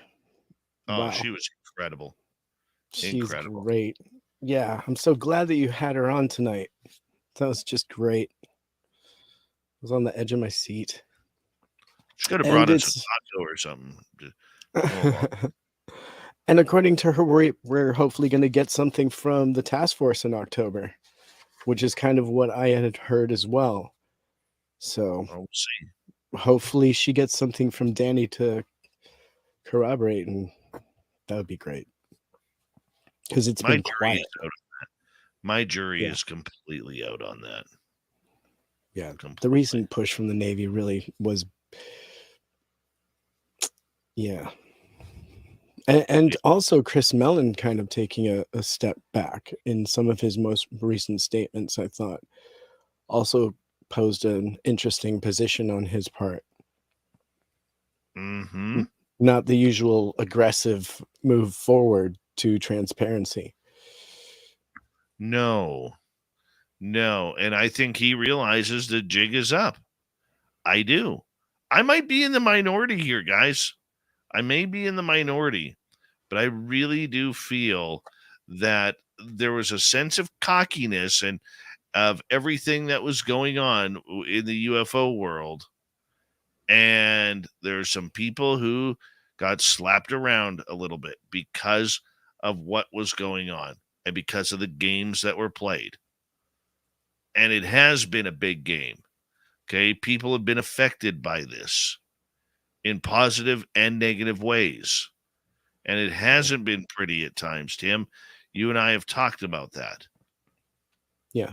I think you have to kind of step back and kind of look at the big picture of things and see how everything is kind of working to, get an idea. And also, I think the fact that we can see how it kind of comes in waves, in historical waves as a topic. Mm-hmm. They not just in this country. They want it to go away, man. They do. They want it to go away. They don't want it around. It's a pain in their ass. It's a pain in the government's ass. All right. They just want it to go away. And, this is slightly off topic, but it goes along with exactly what Melinda was talking about earlier. And I didn't want to necessarily bring this up during the radio portion, but I did want to bring this up because it's my question. And it's unfortunate I didn't get this in front of her while she was on the show, but do you question the validity of this entire Wilson Davis document at all because of how the information was sourced? So, I mean, my understanding is this is based on notes from a talk between Will Mueller, Mitchell, and Greer, and that discussion amongst them. And we kind of know how that machine works, right? And so if these notes are based on a discussion with that group, then what does that tell us, really? It was my just general question to you, because even though Wilson and Davis are totally valid, above them, what they were being their source of material that they were working with, I'm saying, do you see where I'm going with it? Kind of put it this way. I have always questioned the Wilson documents, but when Grant Cameron, because I respect Grant so much, when Grant Cameron says there's something there, I'm going to believe it. And I do too. Do you think that what is there is the kind of the message being that it all went into the public domain, if you want to, because that way it can't be sourced through, or there's no access or trail. Like, do you think that that's the big takeaway from that? Is that if there was anything, any debris, any metamaterial at any point, it was like given, like she said, to an aerospace company, basically? Is that the big takeaway, do you think, potentially? Maybe. Yeah. Maybe. I haven't read them all the way through because there's quite a bit of information, but I have briefed myself on it, and I have looked through all of the documents, and I Well, was you looking are for briefed. names and things. Hold on, we got 20 seconds here. Okay, Big buddy. thank you to Phil, YJ, Samantha, Pam ×2, Dry Toast, and Almost Christmas for the amazing super chats tonight. Thank you so much. If you haven't yet, please give us a thumbs up, thumbs down, and hit subscribe if you are brand new. We'd really appreciate it. Here we go.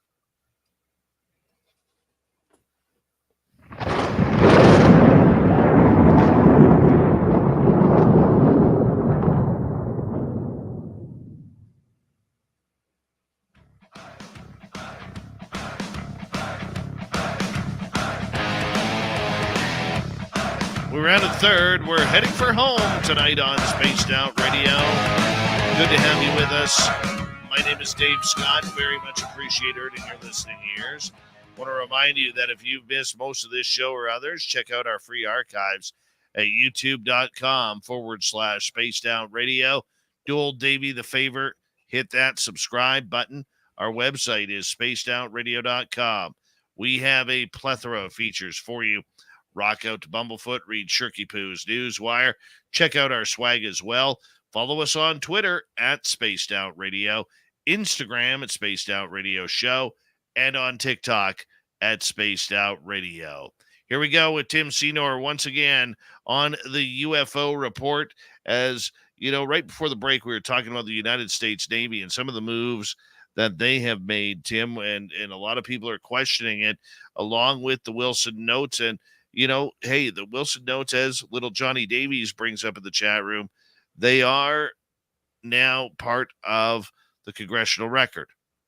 That is something that I would say is very, very strong when it comes to that category. Yeah. But your topic number 2 here tonight is, how should the world's governments respond if we detect an alien civilization? Indeed. And so academics are going back and forth, one paper at a time, concerning the response to and about geopolitical fallout from potential contact with an ETI, or extraterrestrial intelligence. And so the discussion is interesting, whether you think it's likely or even remotely possible that humanity ever contacts an ETI. And it might tell you and us even more about humanity than it does about an ETI if we do. And so a new paper titled Geopolitical Implications of a Successful SETI Program is the latest salvo in the back and forth among professional thinkers. The paper's 3 authors are associated with institutions including NASA, Penn State ETI Center, the Development and Department of Philosophy at Spring Hill College, and Harvard Law School. And so it's pretty interesting that this paper is being looked at. And so just very briefly, they like to kind of group their concepts together into this following, and I'll give you the quote. If we passively detect a signal from an ETI, it could be troubling for religious people. Their worldview could be severely threatened, and there may be some significant upheaval in religious countries or even religious extremist violence. But it would die down, and so would the concept across the board. And this is how the thinking goes. And people would return to their daily lives. It would be revolutionary for scientists, but most people would move on with their lives. And that's how the WT 2020 paper sums up the thinking. But how would nations and their political leaders react? And that's a question I kind of wanted to leave a little bit open and bounce it back to you. How do you feel the leaders would react as to how they wanted their countries to trickle this information out and handle it? Well, look, we already know that the Vatican has done a study on this about 5-6 years ago. And that got a little bit of play earlier this year again, regarding how are religions going to react? How is the economy going to react? And like I said, and I've said this a few times on this show, when I had Lou Elizondo on this show the last time, I believe is back in April, that was one of the questions that I had asked him regarding the way people were treating each other during COVID, where we were going to the shopping malls and the average family, which would take one jug or maybe two of milk, was taking 10 or 12 now. When, we were running out of toilet paper left, right, and center, when there was no toilet paper shortage. But for some reason, people decided that they needed to go buy, $400 worth of toilet paper to make sure they didn't run out, where people were doing that with food, and all sorts of even perishable items. It didn't make sense. And Elizondo basically said on the show, you bet, that did come across what we were saying. That did come across in our studies, and it should have, because people treated people on this planet like garbage. They really did. Yeah. And also remember how world leaders handled the topic. And I think that's kind of the important part here, too. And the media. The media didn't speak the truth on this. All right. Great point. The media point. was, and they were divided. And the media also ended up dividing people. Absolutely. I don't know what it was like down there, but up here, we could have a whole conversation on this, about people literally ratting out other people because, they weren't wearing a mask on a sidewalk. Well, I think that I think you're so right that this absolutely translates into this topic, because let's just say this in this quote to further it. Any ETI would likely have an enormous technological advantage over us. And as long as the ETI wasn't malicious, that advantage presents an opportunity to the nations. And if a government monopolizes communications with the ETI, it could gain a technological edge. Imagine China, Russia, or the US coveting that tech advantage, or anyone for that matter. So this is kind of the lens that they're trying to focus potentially on. But now consider this is also a study that's done by groups considering a SETI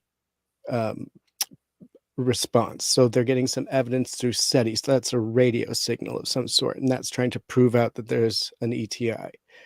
And so that group in itself has its own disbursement of information, perhaps its own methodology. I'm just saying, of course, this is just a paper using that as an example. But again, I think that it's how it trickles down from the source. So if it was to be again, if the source is saying this is non-malicious, there's nothing to worry about, we can do peace and harmony, right? But if they sourced it as being something, and they already kind of have hinted at this UAP being a threat, quote unquote. So now when it's in the papers, people are there because they're concerned and looking for the threat potential. And so now if it's released that it's definitely, something, their natural instinct is already going to be threat, because that's how they've been wired, is my personal thought, And we wired people. During the pandemic, people got wired.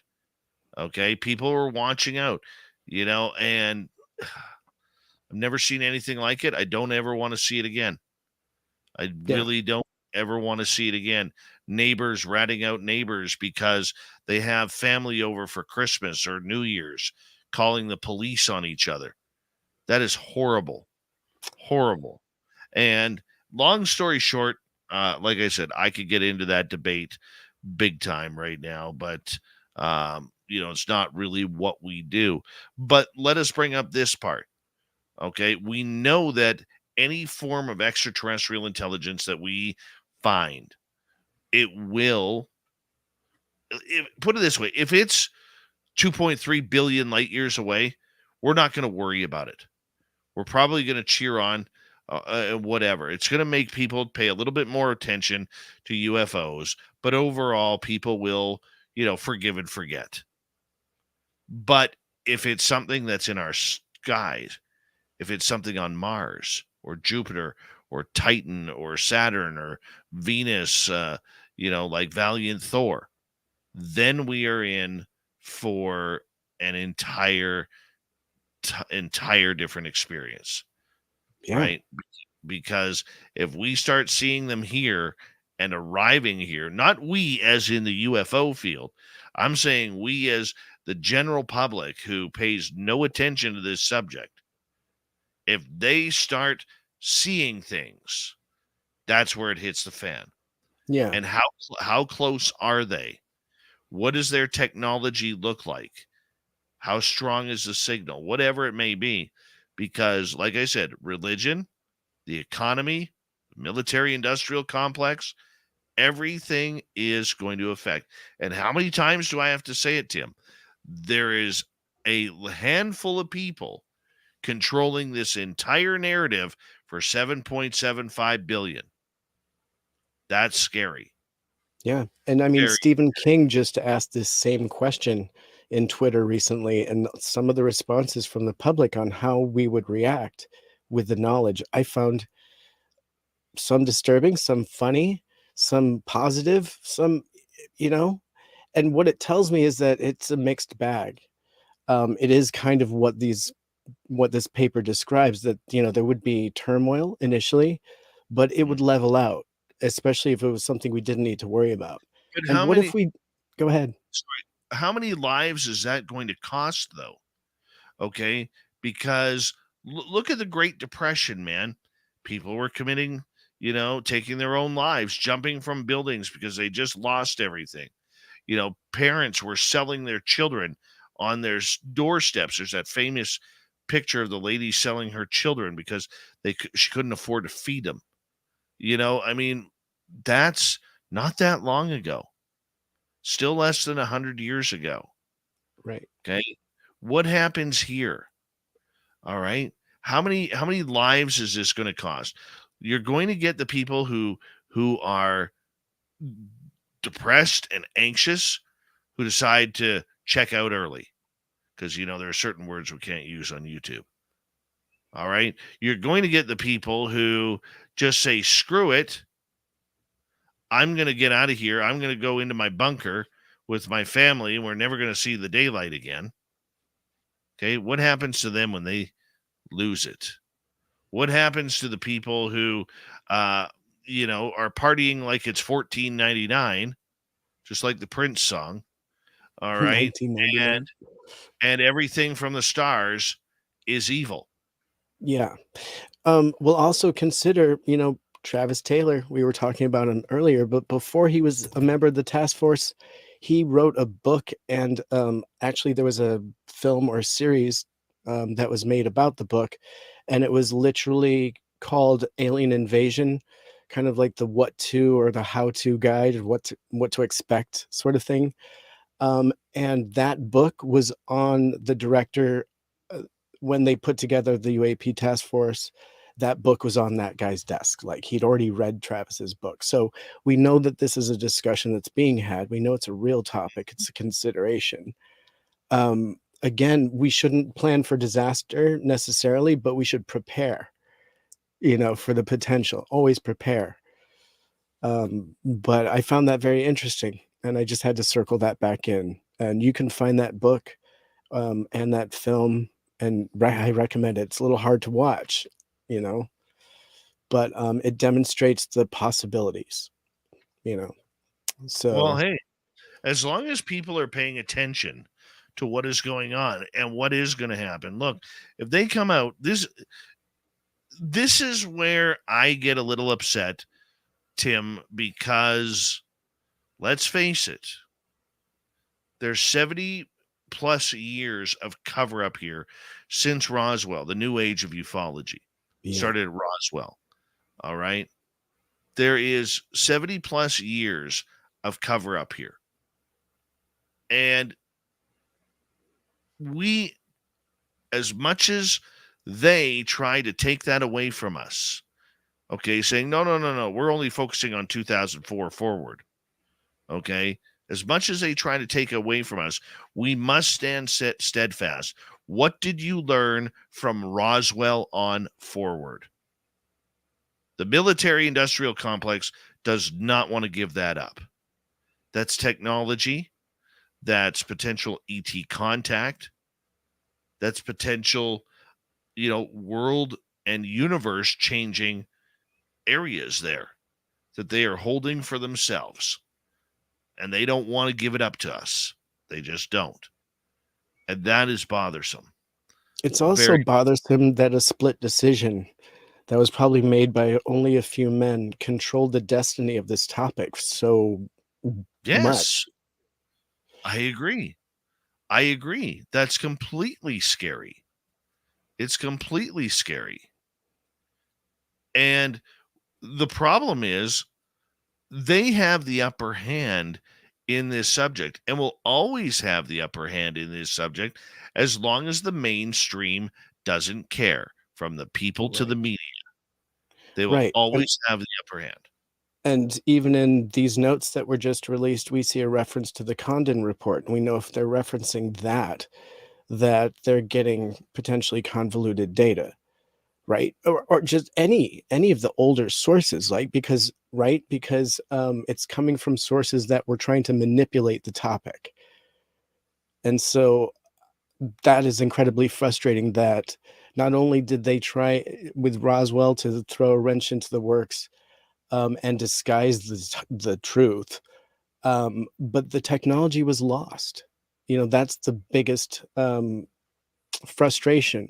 And so what I find incredibly interesting in these new notes that were released, and I find the most compelling and probably true, was that the technology was sunk into large aerospace tech corporations. I find that incredibly, validating for what I think we already all knew, but I think to see it in writing kind of proves back that maybe there was something to Roswell, really. And let's revisit it. So you're absolutely right. Let's look at when the Air Force was created and why.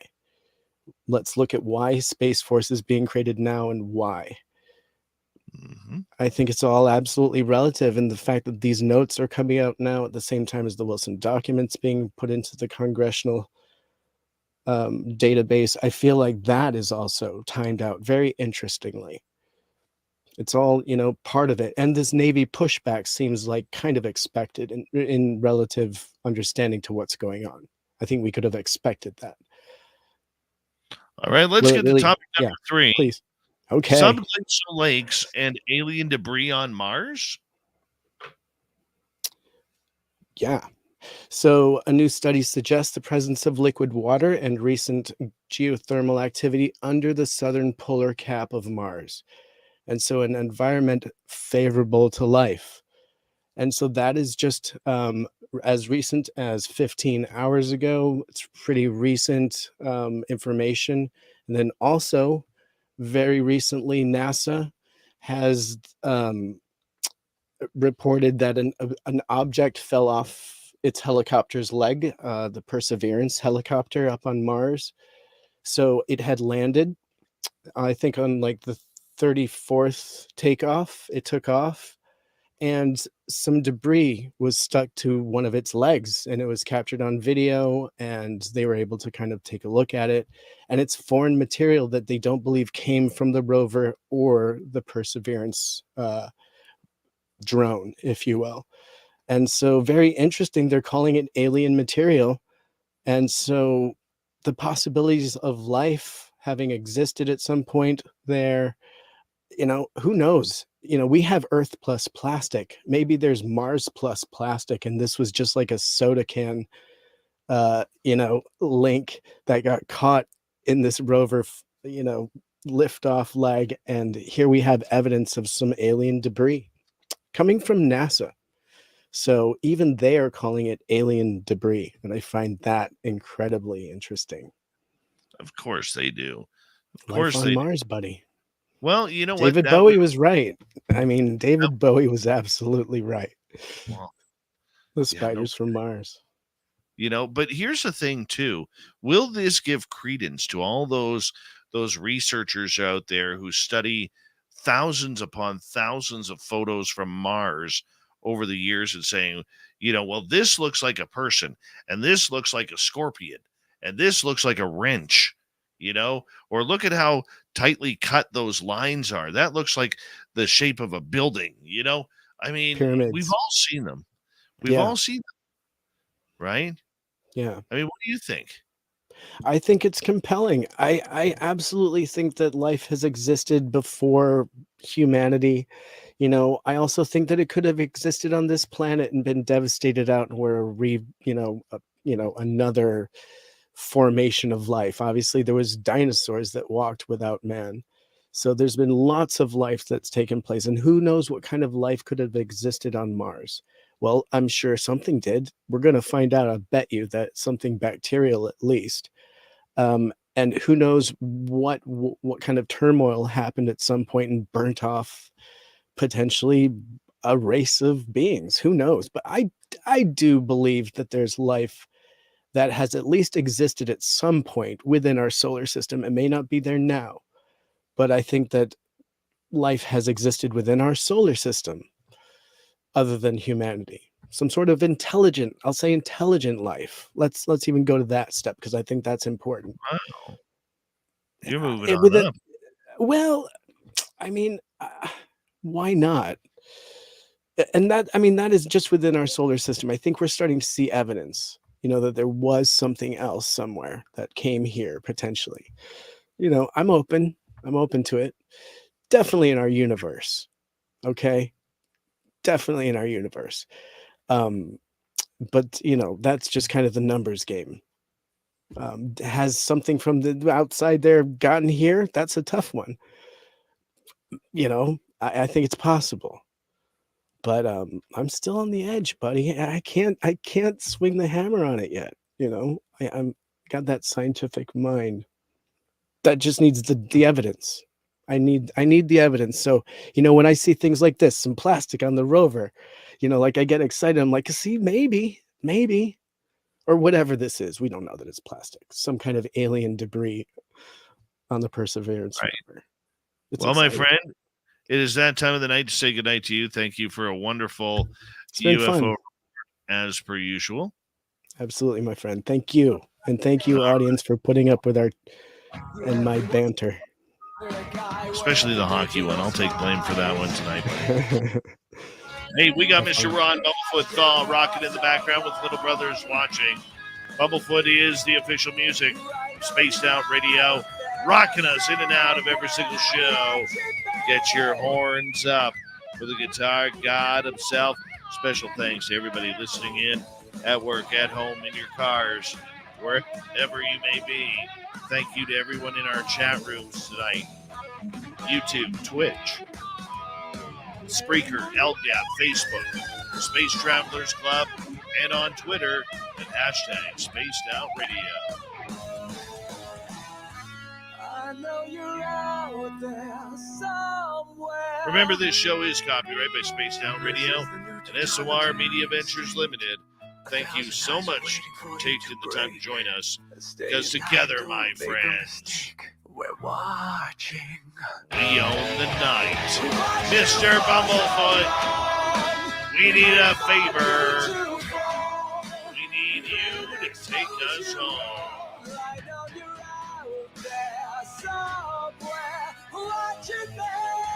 Yes, the Woo Train has docked for the night. But soon, my friends, we shall ride again.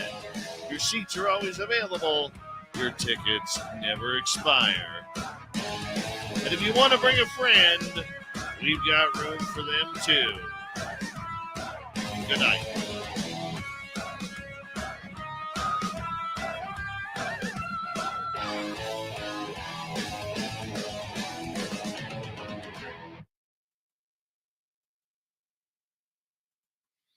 Good times, good times. What's going on, people? Good show. Good show. Hearty eats in that one. Hardy Eats. Mhm. Hardy Eats.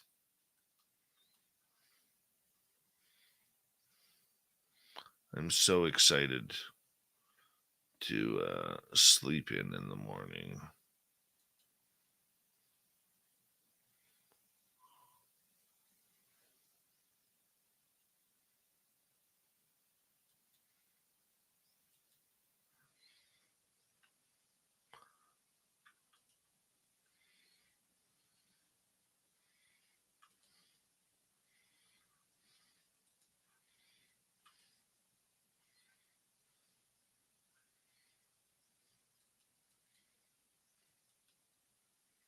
Oh, shoot. So let me close that one out.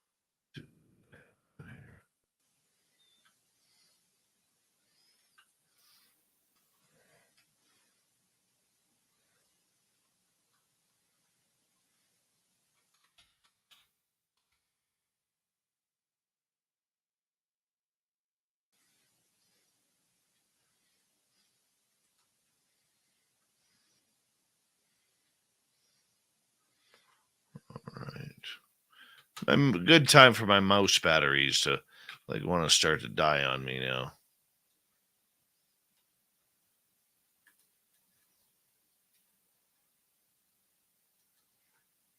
Unless it's just being a jerk.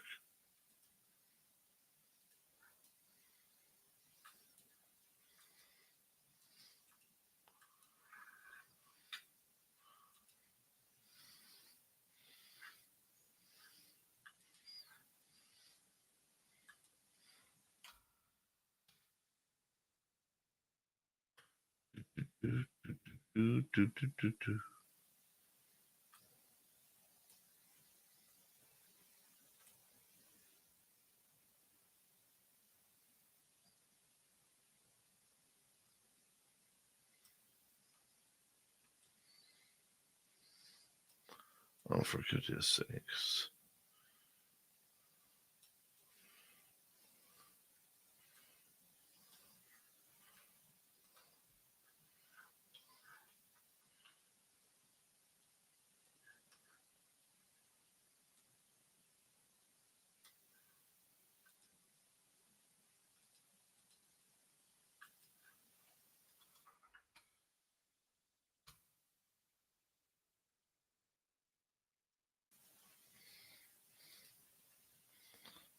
David Dubrin, how are you?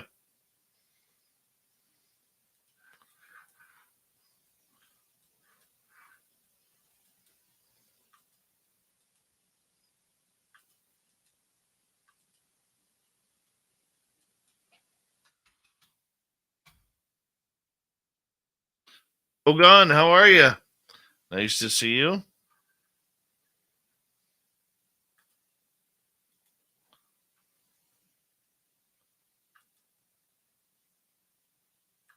What do you want to converse about, David Dubrin?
hell just happened?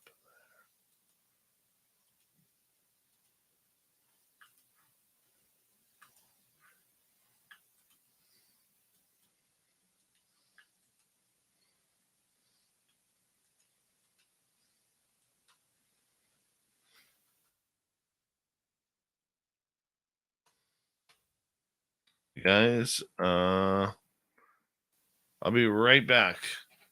Okay? I just need to get some fresh air.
All right. Sorry about that, people.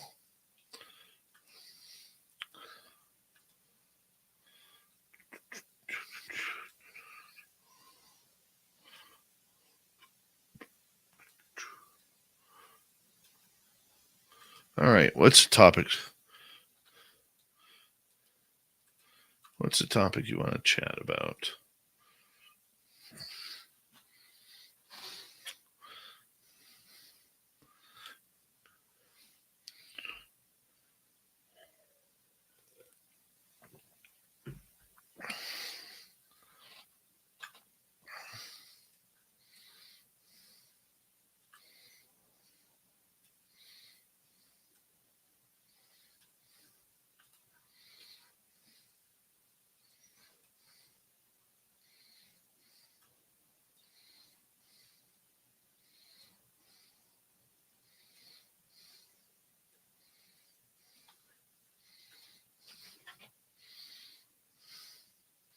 We really do need to be paying more attention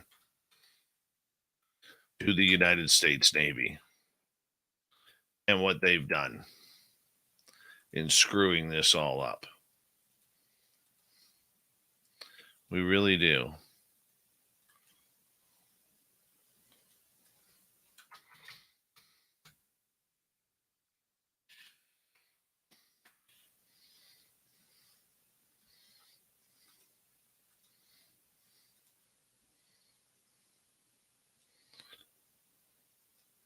There's a big story there, man, and we are not paying attention. Oh, I'm tired of that light.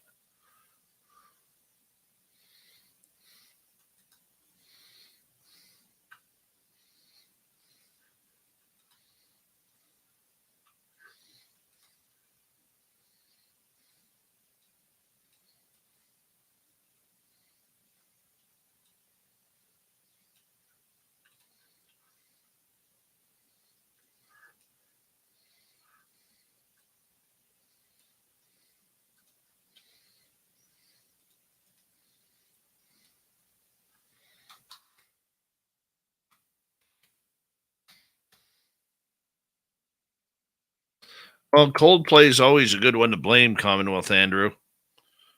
Always a good one to blame.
Good morning, Body Tech. How are you?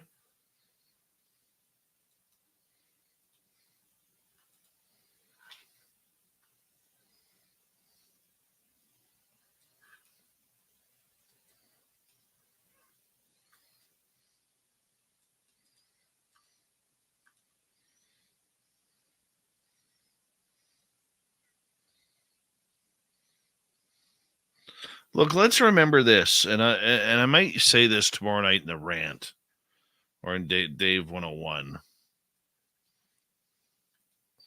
Okay, we have to remember, people, that disclosure does not exist. Confirmation does.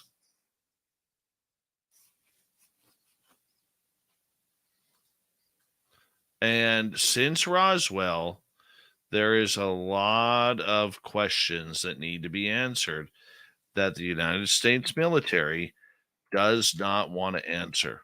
And remember, for the years, I've been telling you about the UFO Pandora's box that they want nothing to do with. Nothing.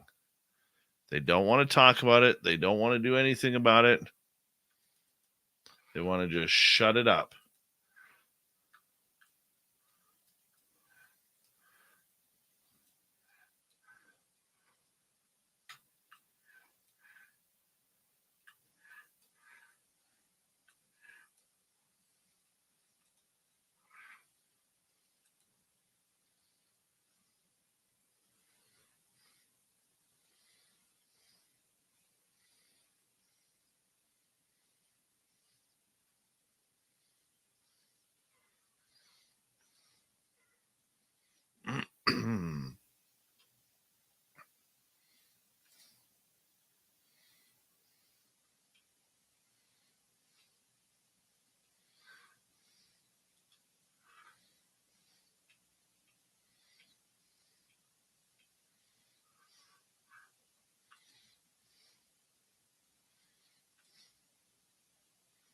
Oh my goodness. We got a lot of elephants out at Tembe today. Check this out.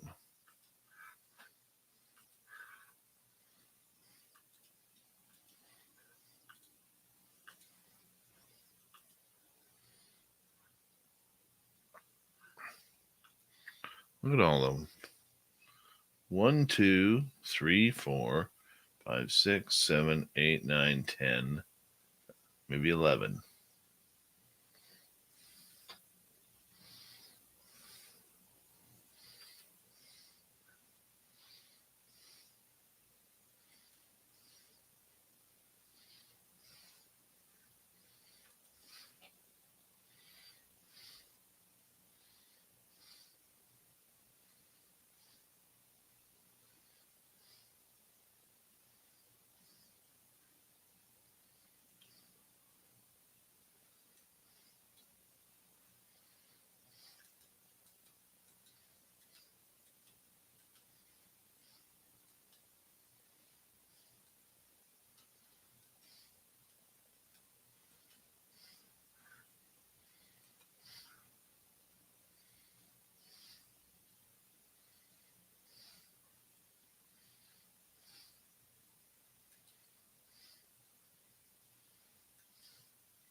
Bingo, YJ. That's what I said. Too many secrets.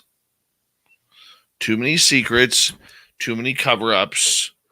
Too many anything. I mean, guys, imagine how pissed off other countries and world leaders are going to be if the United States government has been holding on to technology that could really improve this planet. Right? That's scary.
Hold on one sec here, guys.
Oh.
I like the elephants.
Elephants aren't very active today.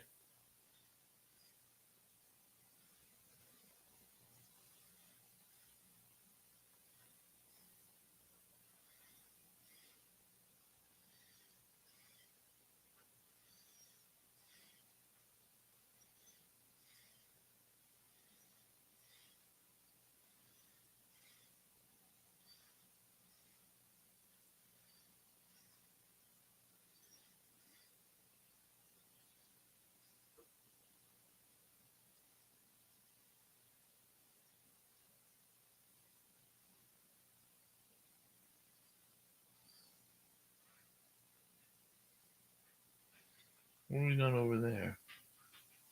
Oh, we got some warthogs over there. Or bush pigs, one of the two.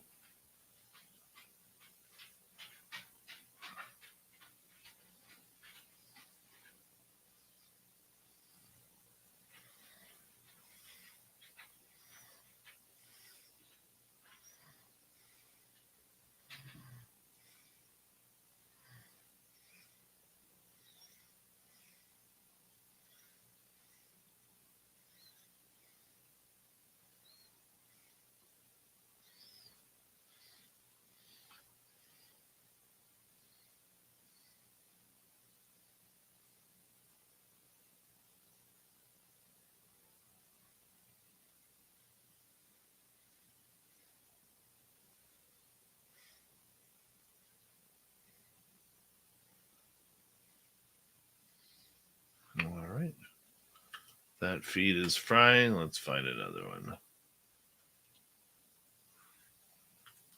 Let's go to Rosie's pan and see what's there. Nothing. Nothing.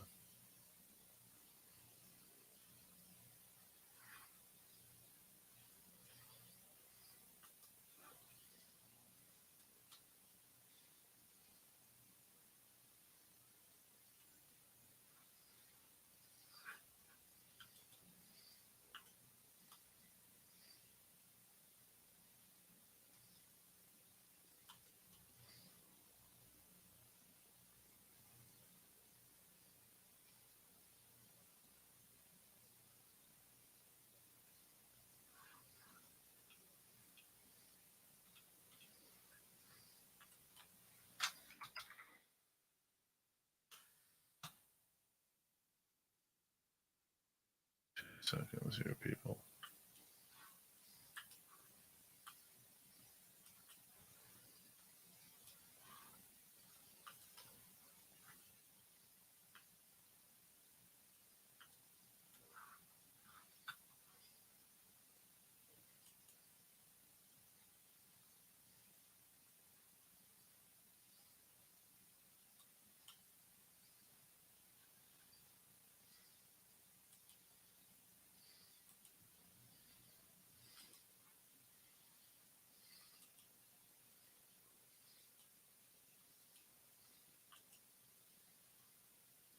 Tomorrow night on the show, Red Koala Panda from YouTube and does great UFO history documentaries and series into short stories. He'll be here tomorrow night. We're going to go over more UFO stuff, so that's going to be a lot of fun. So make sure you're here 9 p.m. Pacific, midnight Eastern, and a big thank you to everyone taking part in our super chat tonight. We very much appreciate your love and support on SOR. So thank you so much for the love. And we will do it all again tomorrow very, very soon. Give us a thumbs up, thumbs down, and make sure that you guys have a great night's sleep. And see you tomorrow, everyone.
Stay healthy, my friend. You too. You need bail money, give me a call. Always, Dad.